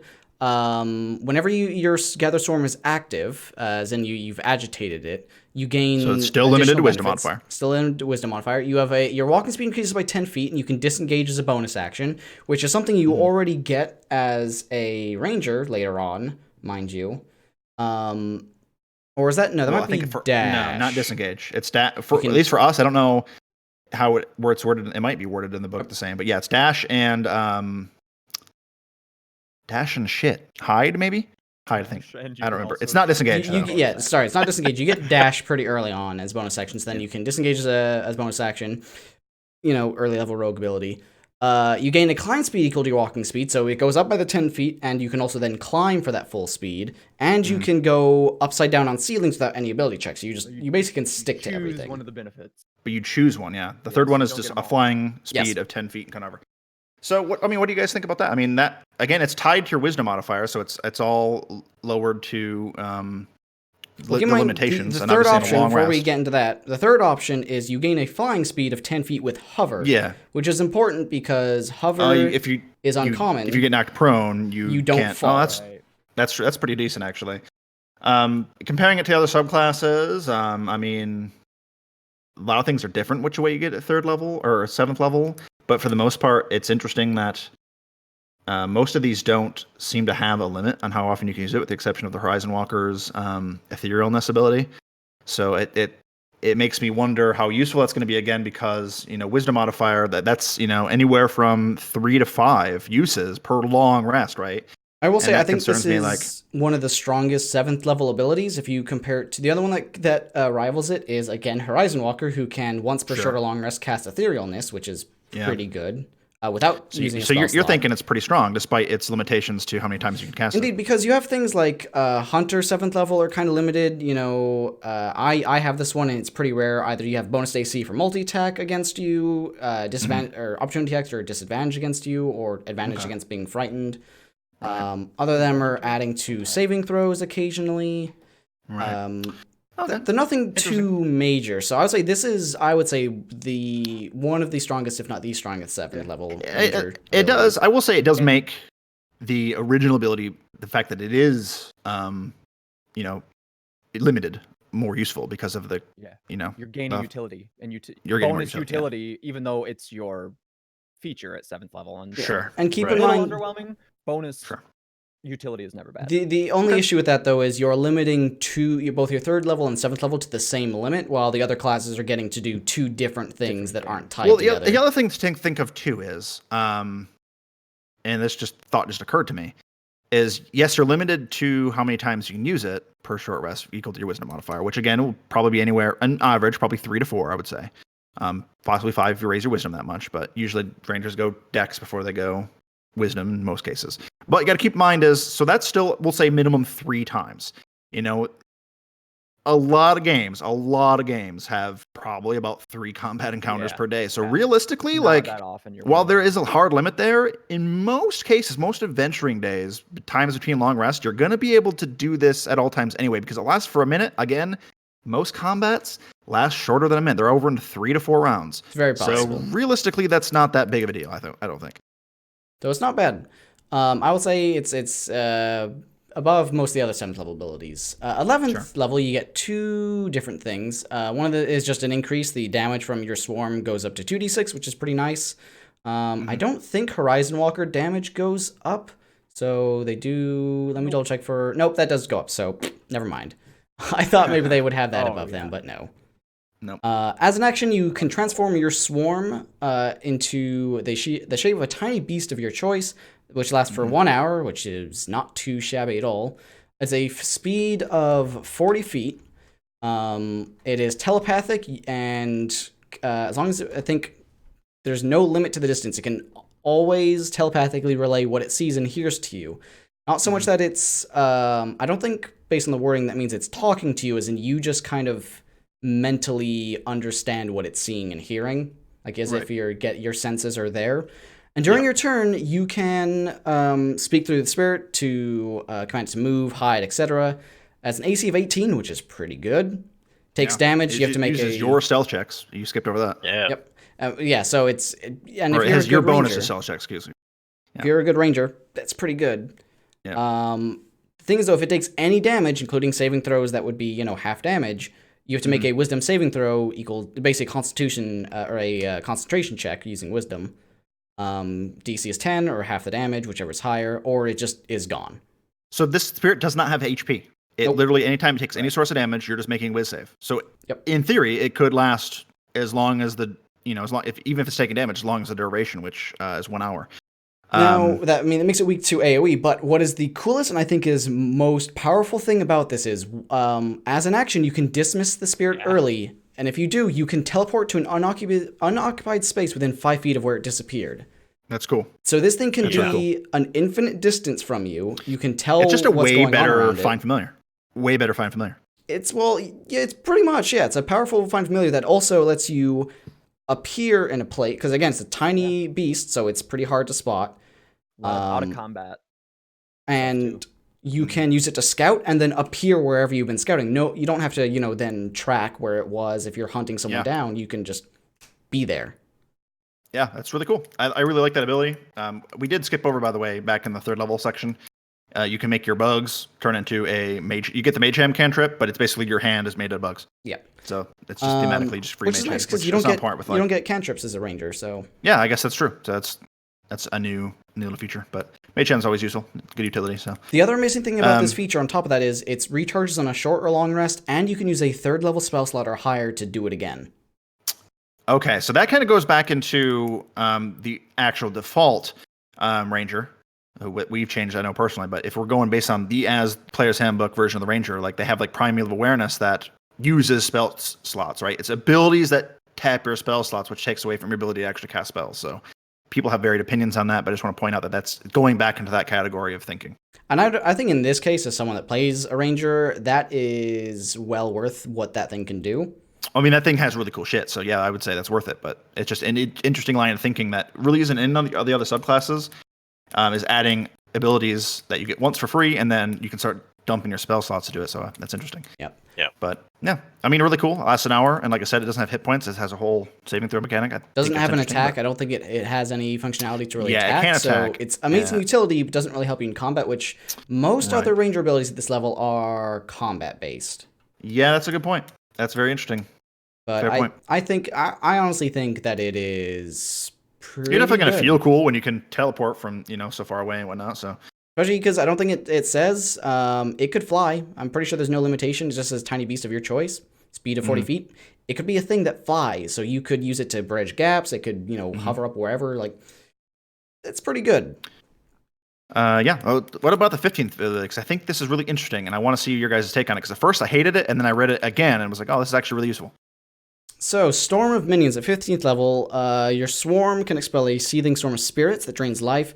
As an action, you basically form a 10-foot radius AoE up to 120 feet away, lasts for 1 minute, counts as difficult terrain, and on a con save, it does 2d8 necrotic damage and blinds on a failure, or half as much damage and no blind on a success. If you deal any amount of necrotic damage, so if anything goes through there, because it's taking damage one way or another, unless it's immune, you regain 1d8 HP flat. It's just, I don't think You're that just goes getting a up. d8 every round. And you can move as long it. as your bugs are biting stuff. You can move it up to 30 feet, which is pretty good. I'm waiting for the day your character really needs health. So there's no healing left in the group. Hey, go stand in this swarm of bugs for me.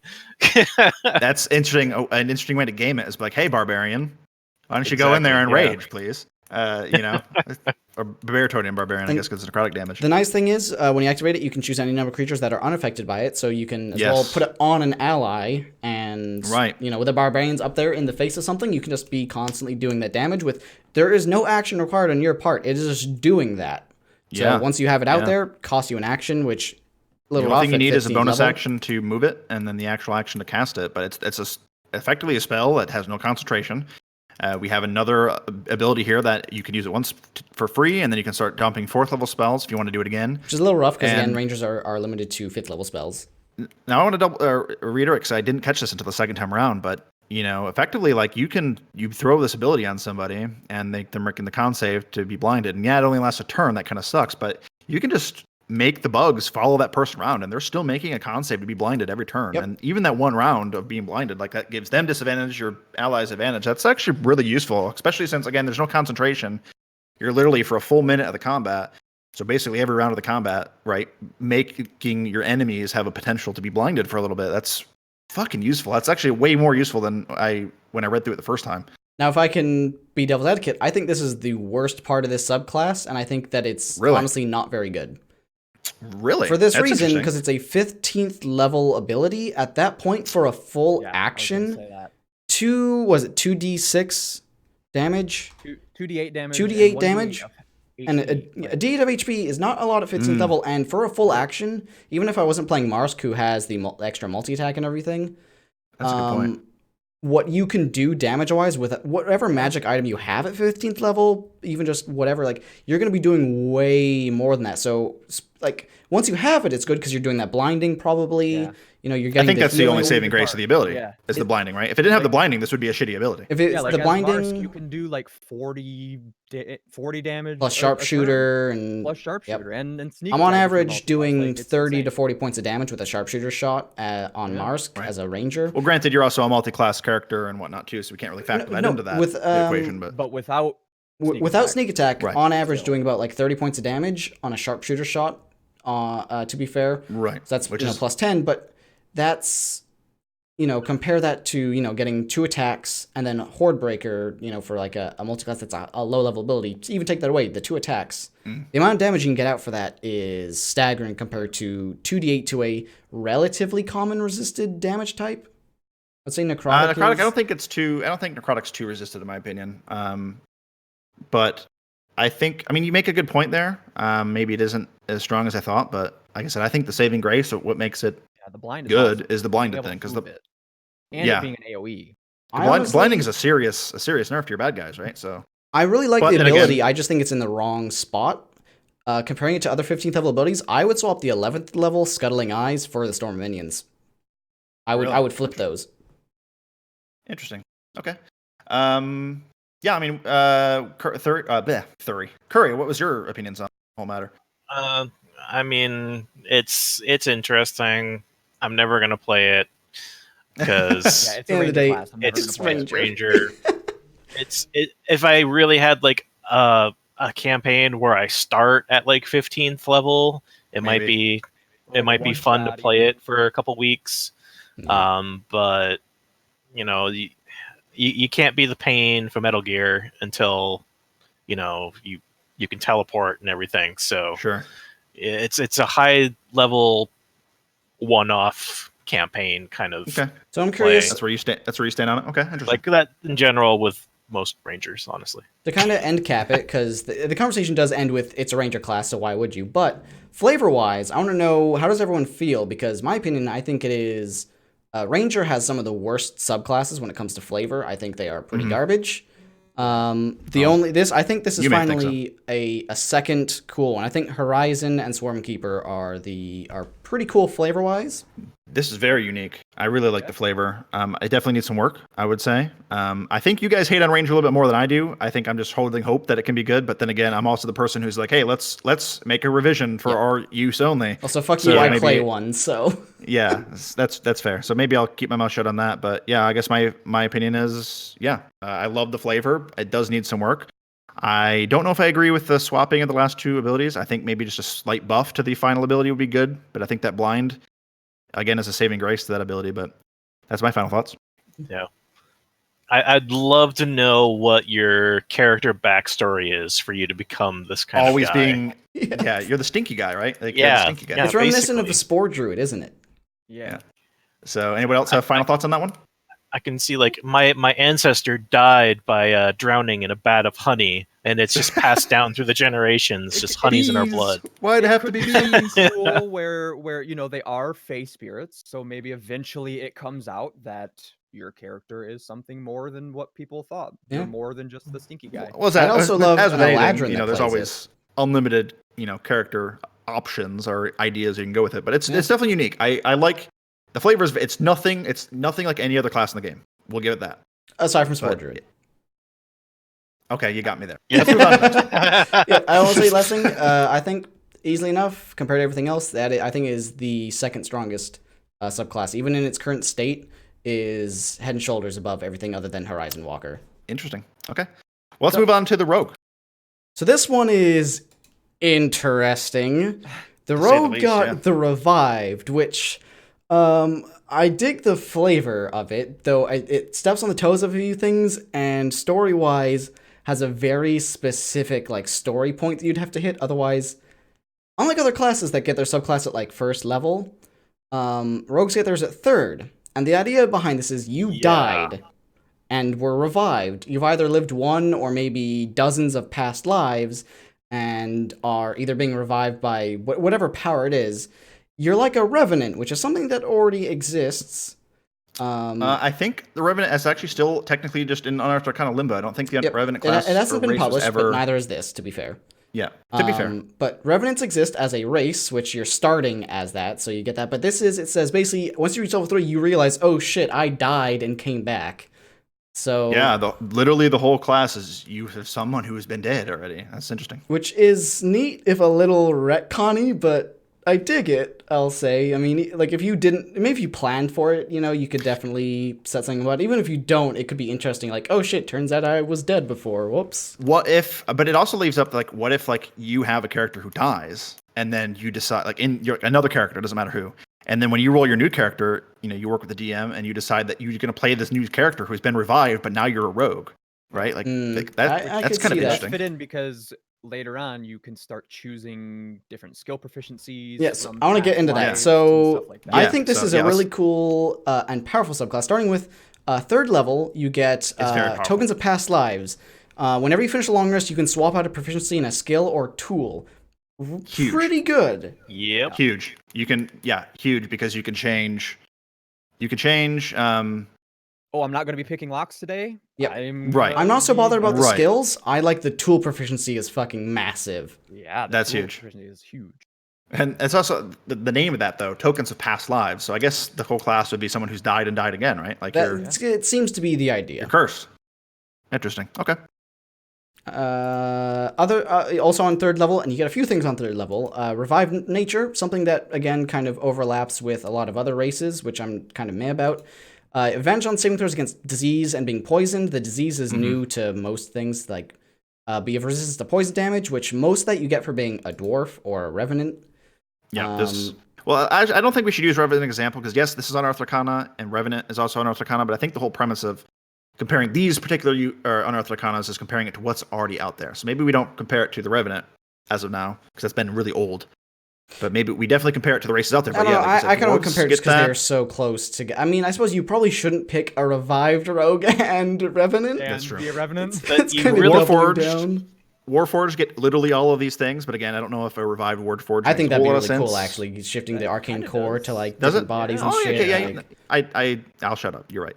Yeah. Anyway, you also don't want to be like an elf and then have like there's a lot of stuff that stacks with whatever your race is. A lot of times, like, you don't need to sleep. But sort of. The next thing is you don't need to eat, though. I drink, can or forgive breathe. this. And also, you don't need to this sleep. section.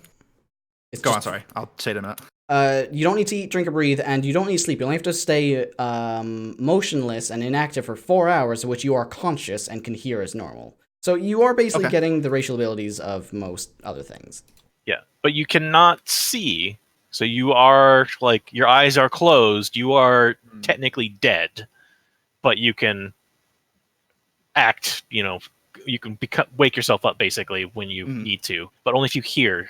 So if you're planning on using this as like, I don't ever need to sleep, I'll be the guy on guard duty, it's not going to work. Right, that's true.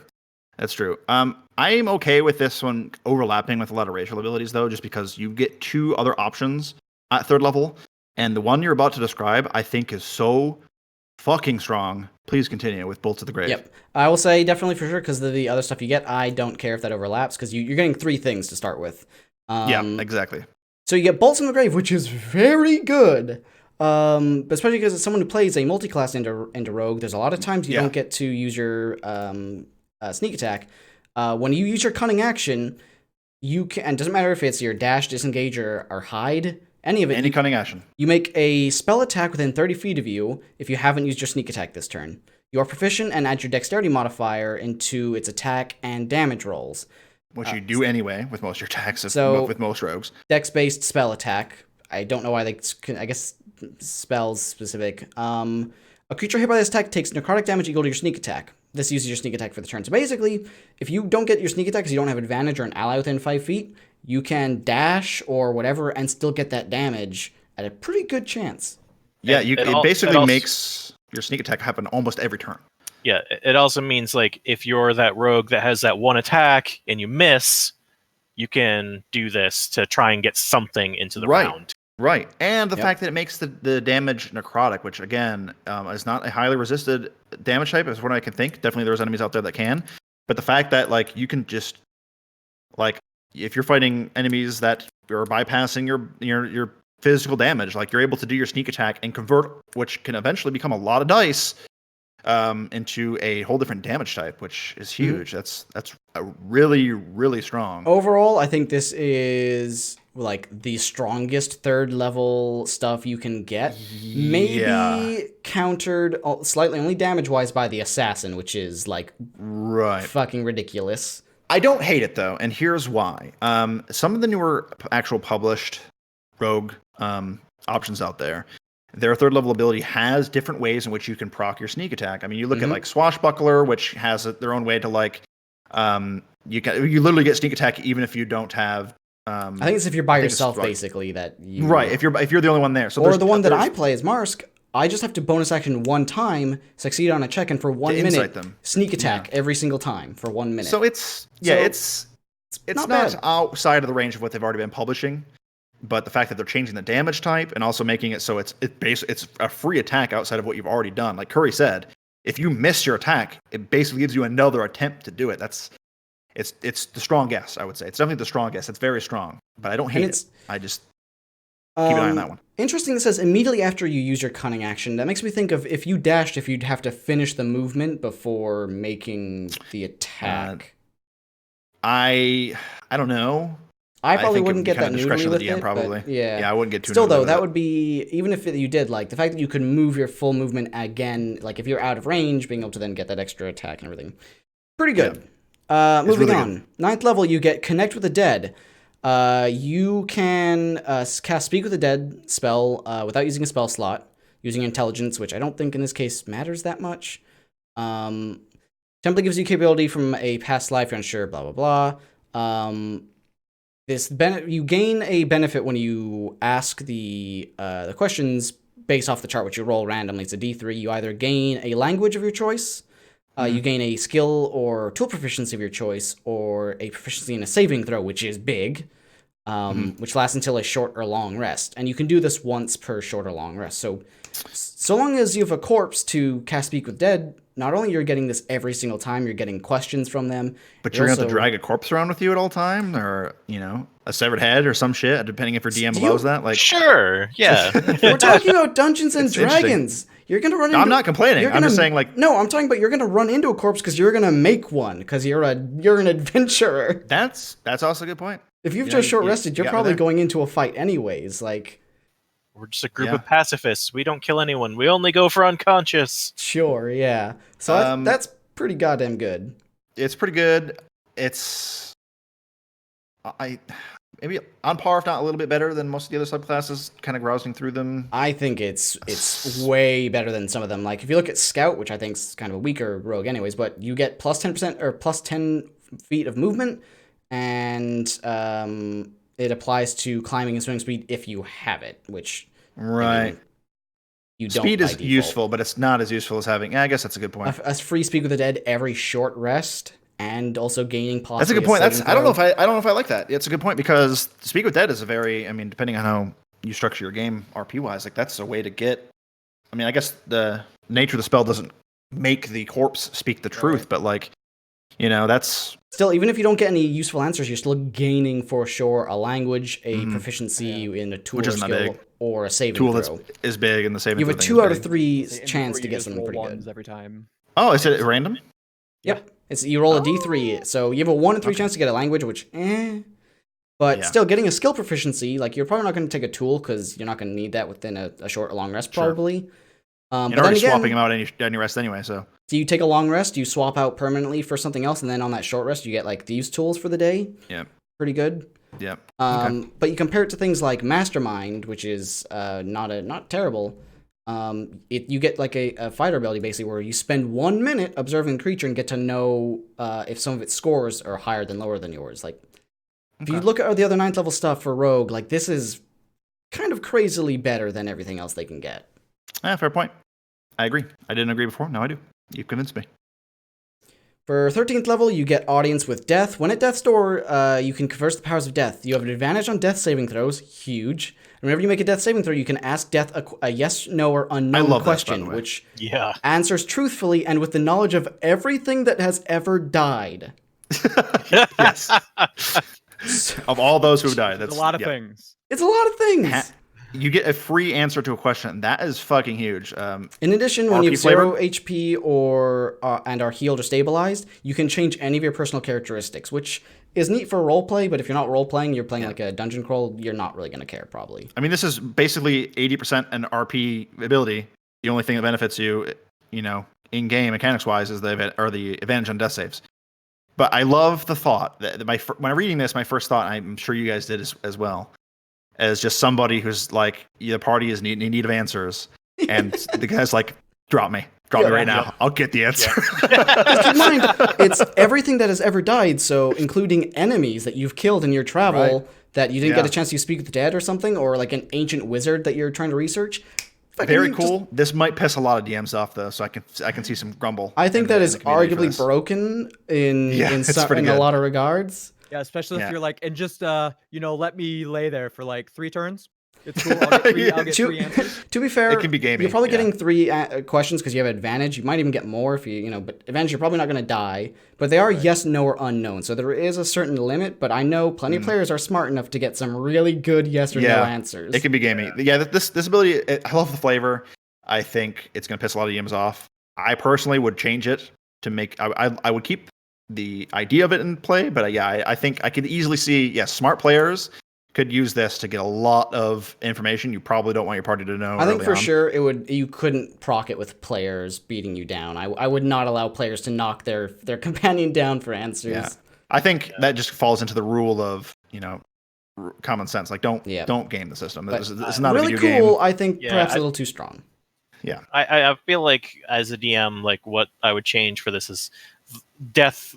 You can talk to Death. He might answer yes, no, or unknown, but he's going to ask for something in return. Okay. Yeah, so you can't, if you knock yourself down, you're like, okay, but I'm going to sap your strength if you keep doing this. What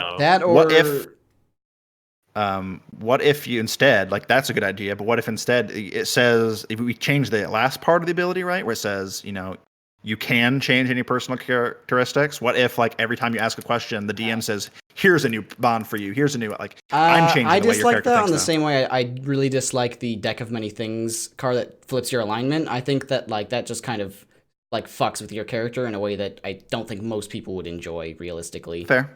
I guess it depends I like Kurry's idea of either a stat bone. I would say maybe a stat minus, if you were just revived, as if if you have raised dead, you get a -4 or something. Mm-hmm. I'd say maybe you can only get a question if you failed a saving throw, right? So it's a little rare, and it's you don't want to death's door, so you can. Yeah, exactly. Yeah. That would be a great way to describe it, right? As you're getting closer and closer to death, you're unlocking some information, that kind of thing. That's right. I like that. Yeah, and with advantage on a death save, that's pretty rare. 25% chance that you're. That's true. So it definitely sounds like we're all in agreement that very cool. It's really cool, but you need to put a little bit more limits on it for sure. Yep. Okay. 17th level, Ethereal Jaunt, which I just love. Jaunt as just to do. There's a word in the paragraph that I love that they use too, but continue.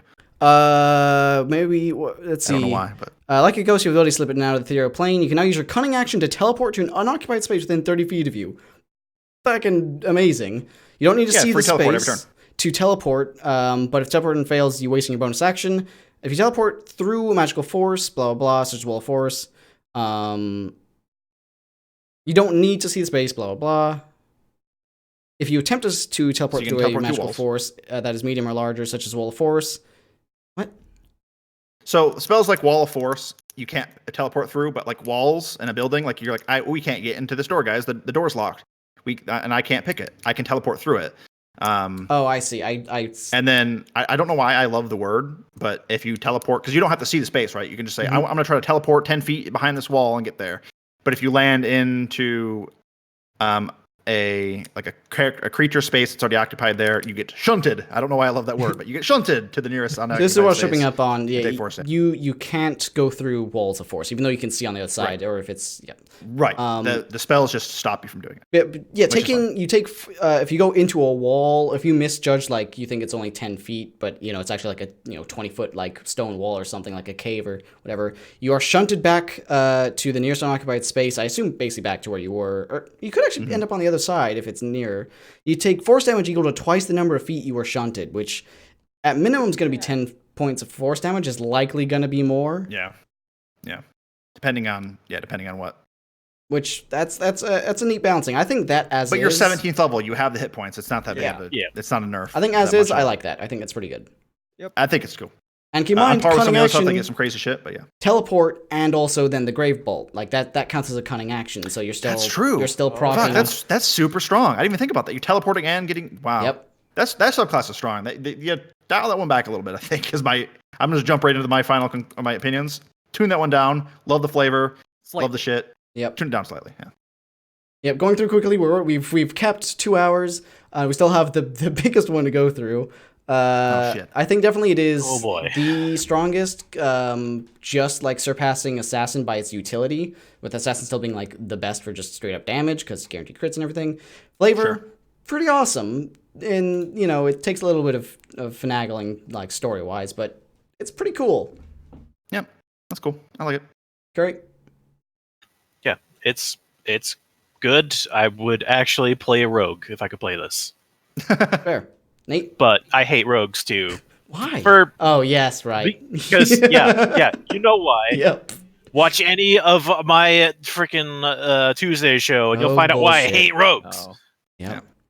Your final opinions, Nate? Same as you, pretty much. I like it. The flavor is really cool, even though something kind of already almost exists that it might overlap with a lot of things. But yeah, slightly tuned. Should be good. Cool. So I just want to give a disclaimer. It might get a little heated coming up here in a minute. We do probably want to dial that back a lot. I will try to be less loud because we've already gone way over what we want to. And by the way, chat, don't expect this podcast to be 2 hours long every time. Nate made a good point that we all did our introductions, and will be a recurrent thing for new people. But since we're all have been here, that's kind of why it dragged on a little bit longer than we anticipated. It's also episode 1. We didn't know how this was going to work. But Bryce, why don't you introduce the most, I would say, disagreed upon subclass of the Unearthed Arcana? This is the one, and again, I love Dungeons and Dragons. It's the highlight of my week, and I think Wizards has done an amazing thing with 5th edition, and it's playtest. And I love that they're trying new crazy things, of their new modules, Descent into Avernus and everything else are fucking beautiful. Ghost of Saltmarsh, excellent. But this fucking subclass, to me, rings of someone that has never played this fucking game before. Horseshit. Let's get into it. It's fine. Because me and PB are going to throw down. So, starting at level 3, this is the Rune Knight. The idea being that you have learned of magical runes from giants, either by studying the remains or the ancient civilization of one, or by learning it directly from one, whatever.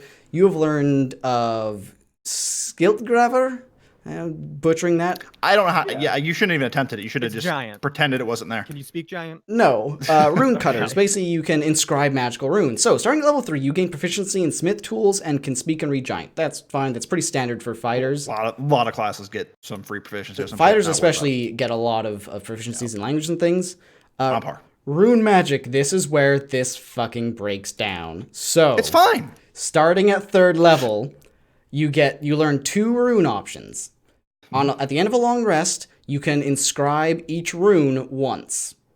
There's no choice between them. Once you've picked the 2 you get each of them once. You can't have 2 of the same. It is just 1 for each. Mm-hmm. You put in weapons, armored, shields, stuff like that. Every time you level up, you can replace one of these with another one, which is pretty standard for a lot of classes. And you can swap them around freely on each long rest. An item can only have 1 rune, to be fair, but the rune can be on any weapon, armor, or shield. Can't be on any trinkets or anything. Has to be something used like that. Sure. I picked out a few. There are a few that I think are perfectly balanced, and I'm not going to bother bringing up immediately because we're already running pretty late. So I'll just pick up the most egregious.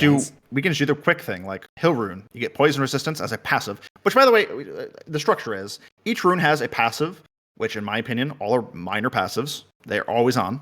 And then you have an active that works every short or long rest, which is on par with fighter stuff anyway. You get most of your shit on a short or long rest, whatever. Yep. Right. And I think the thing that we're about to disagree on is you think that these actives, these limited to once per short rest actives, are too strong, whereas I don't think so. Right? Yeah, so really quickly, the Heal Rune, you have advantage against and resistance against poison.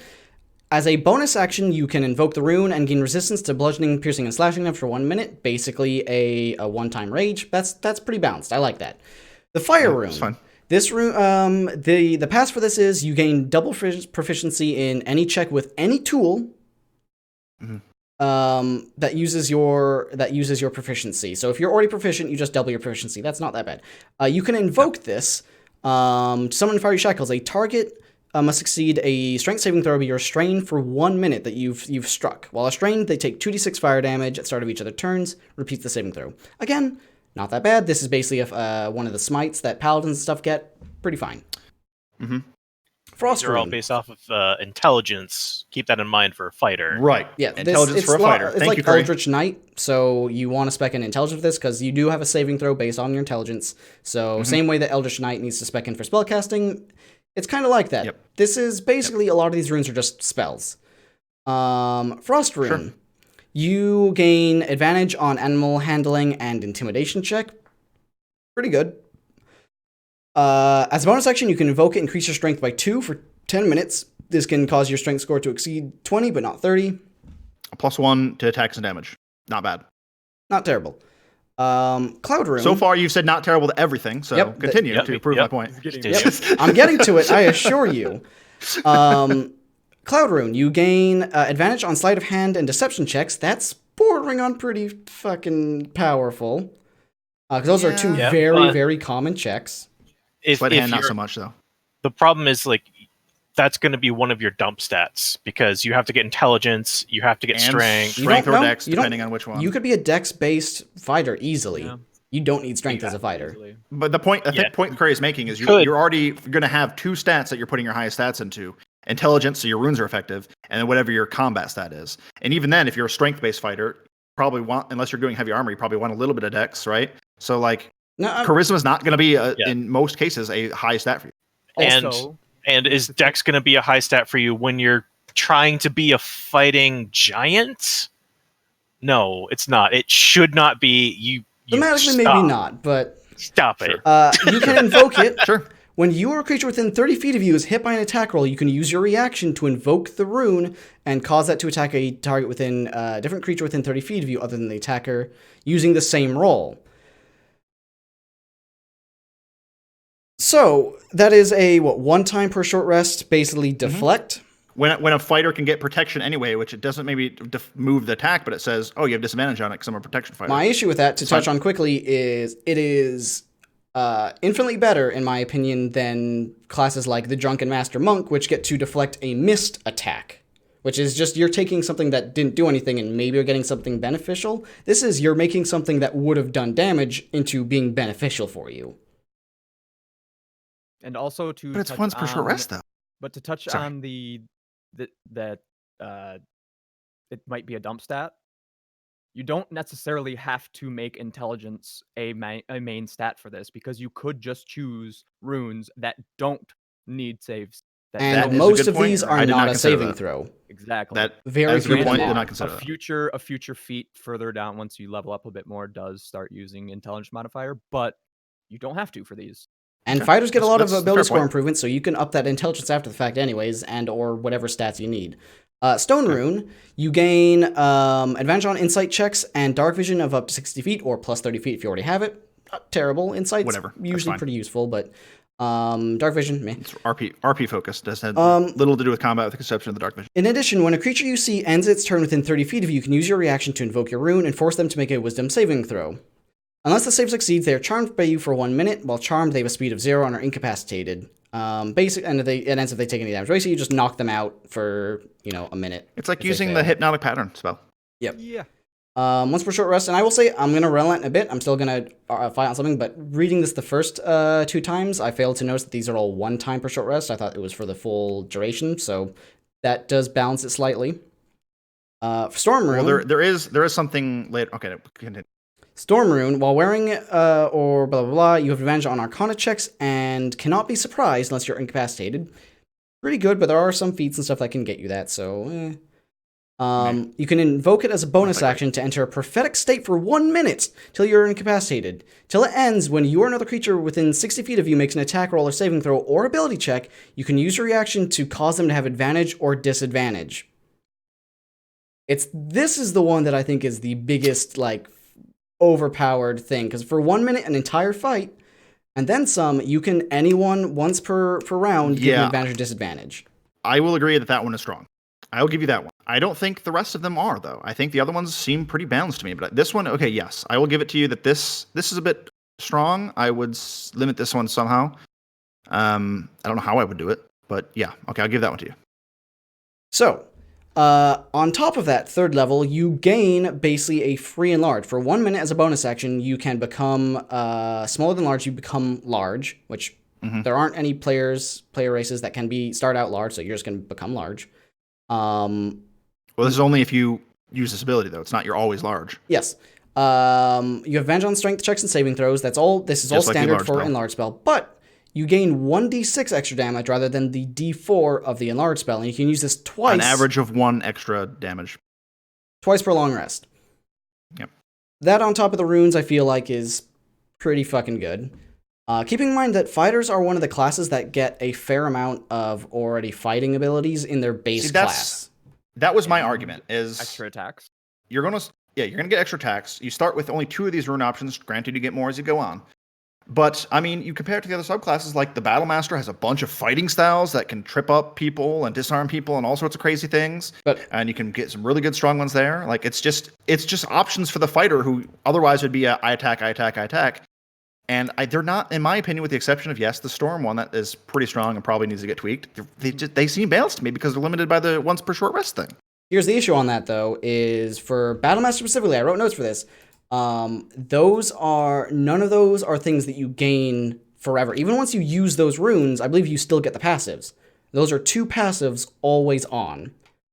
And most of those don't require a saving throw, which most of the Battlemasters do require some form of saving throw.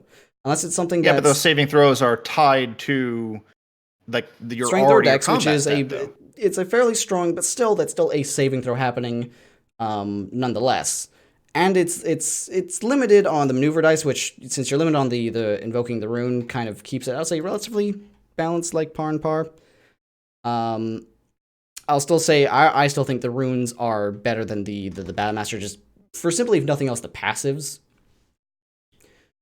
Passives, I get what you're saying. Yes, they have passives that the Battlemaster doesn't necessarily get, but those passives, with the exception of a couple, like, are basically minor.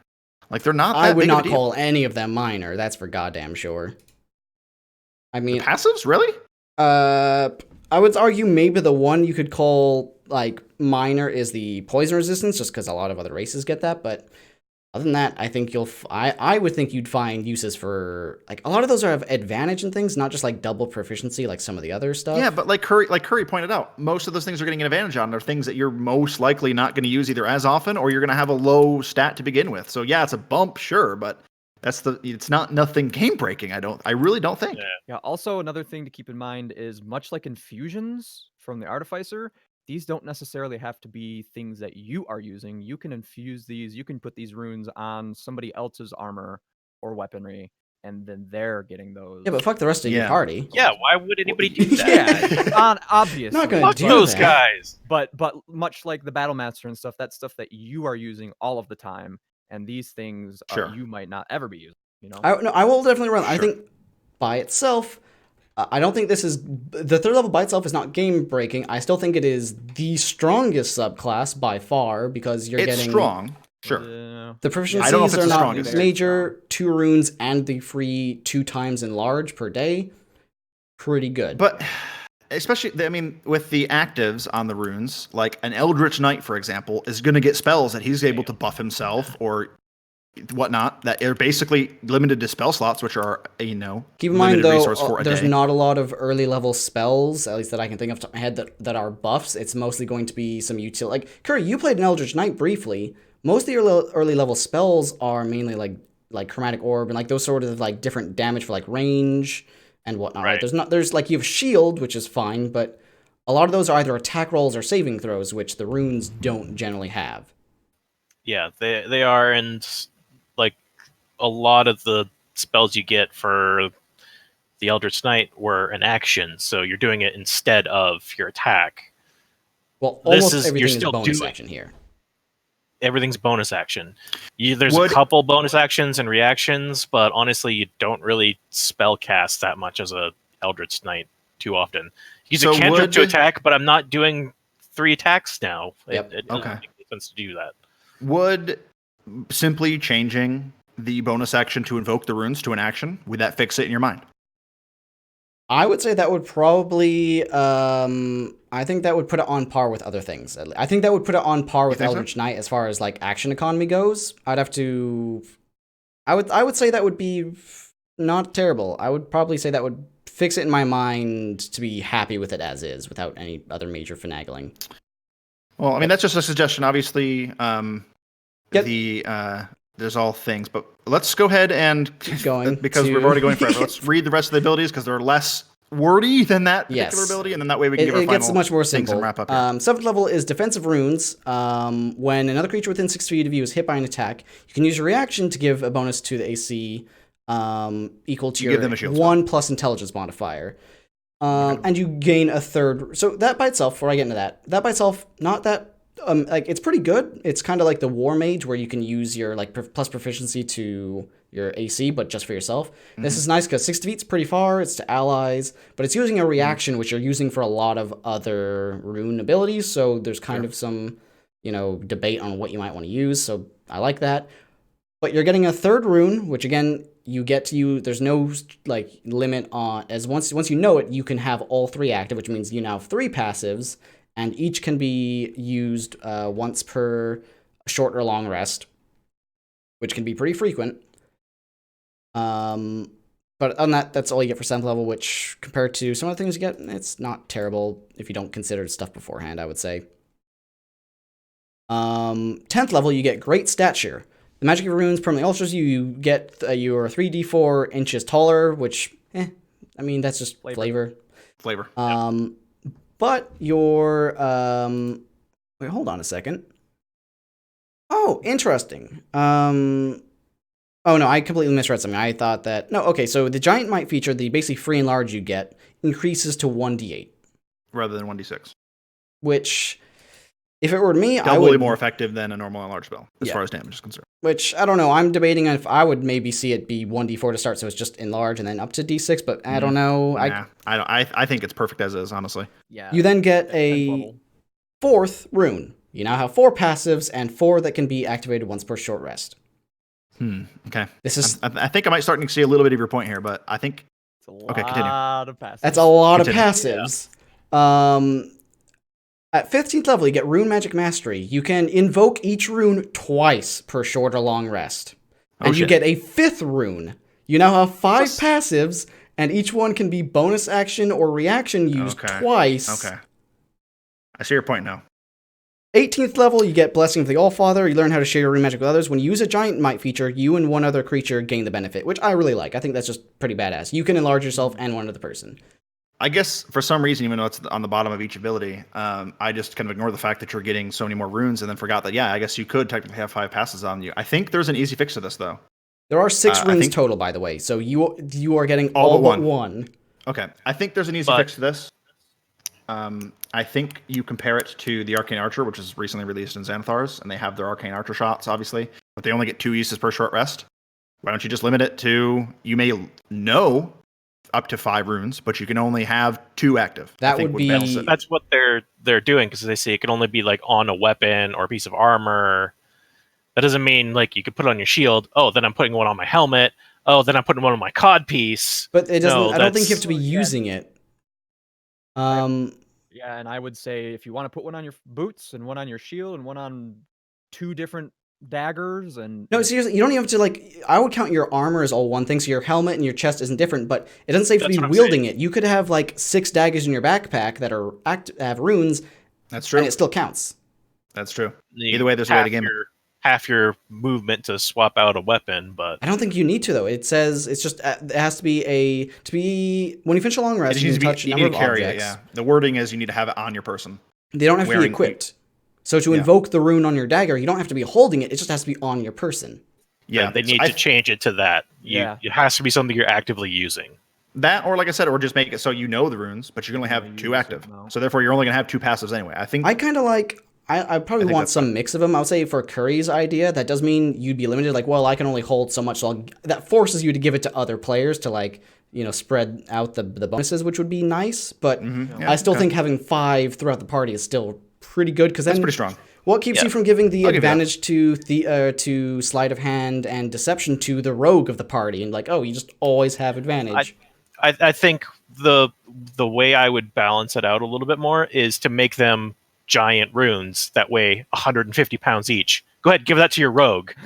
He's now encumbered. Some sort of like limit. Okay, I could definitely see that. Yeah, sure. Like a strength. That's one thing I would do. It's like, at 18th level, here you go, rogue. Yep. So. Now you can only move 15 feet at a time. Good, have fun with that. Because we're already at about 2.5 hours. I'll say. Closing. We discussed a lot. I will say, without a goddamn doubt, this is the strongest fighter subclass that is playtesting content. I think if we're going to see any of them be changed the most, this will be the one. Yep. I did not agree with you until I realized that you get so many runes, which is so many passives. So I guess I need to concede my opinions. And yeah, I think that definitely needs to change. My opinion is just make it. My personal opinion is quick. Just give a hard limit of you can only have 2 active at a time, and it is on par with the Arcane Archer. Okay, yeah, I'd even limit to like strong. intelligence modifier or something like that. You know, that's probably not going to be huge. But I mean, you could easily bypass that because if you know you're going into the subclass, you're going to have a high end. Yeah, it could, I suppose. Yeah. What do you think, Nate? Anyways, Nate. I think it is the strongest, but I think it also takes the least amount to tweak to make it like literally just a couple words in one sentence that says a maximum of 2, maybe at level, maybe instead of learning all the additional ones as you level up, maybe now you can activate an extra one.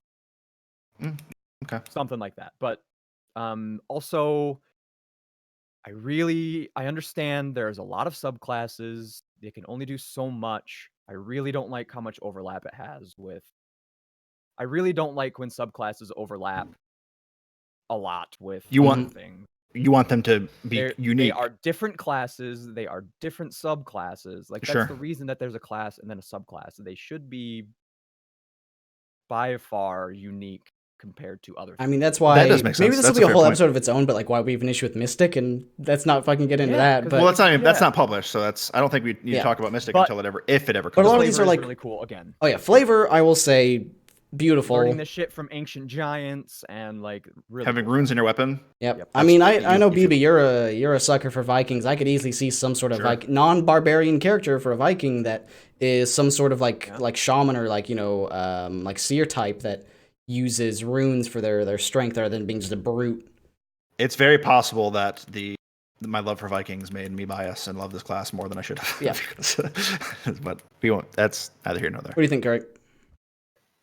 I like it. I want to play it.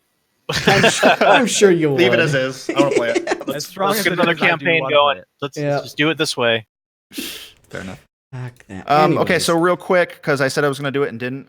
One last thing before we wrap up. I know we're going on forever, but I did promise them in chat. Gracious Tony asked, would you ever do the one-time horde campaigns like I used to do as fill-ins, like how when we did I don't remember what I fucking called it. It was just Trials the of Tempest. Canbat things when we're in between. Yeah, Trials of Tempest. That's right.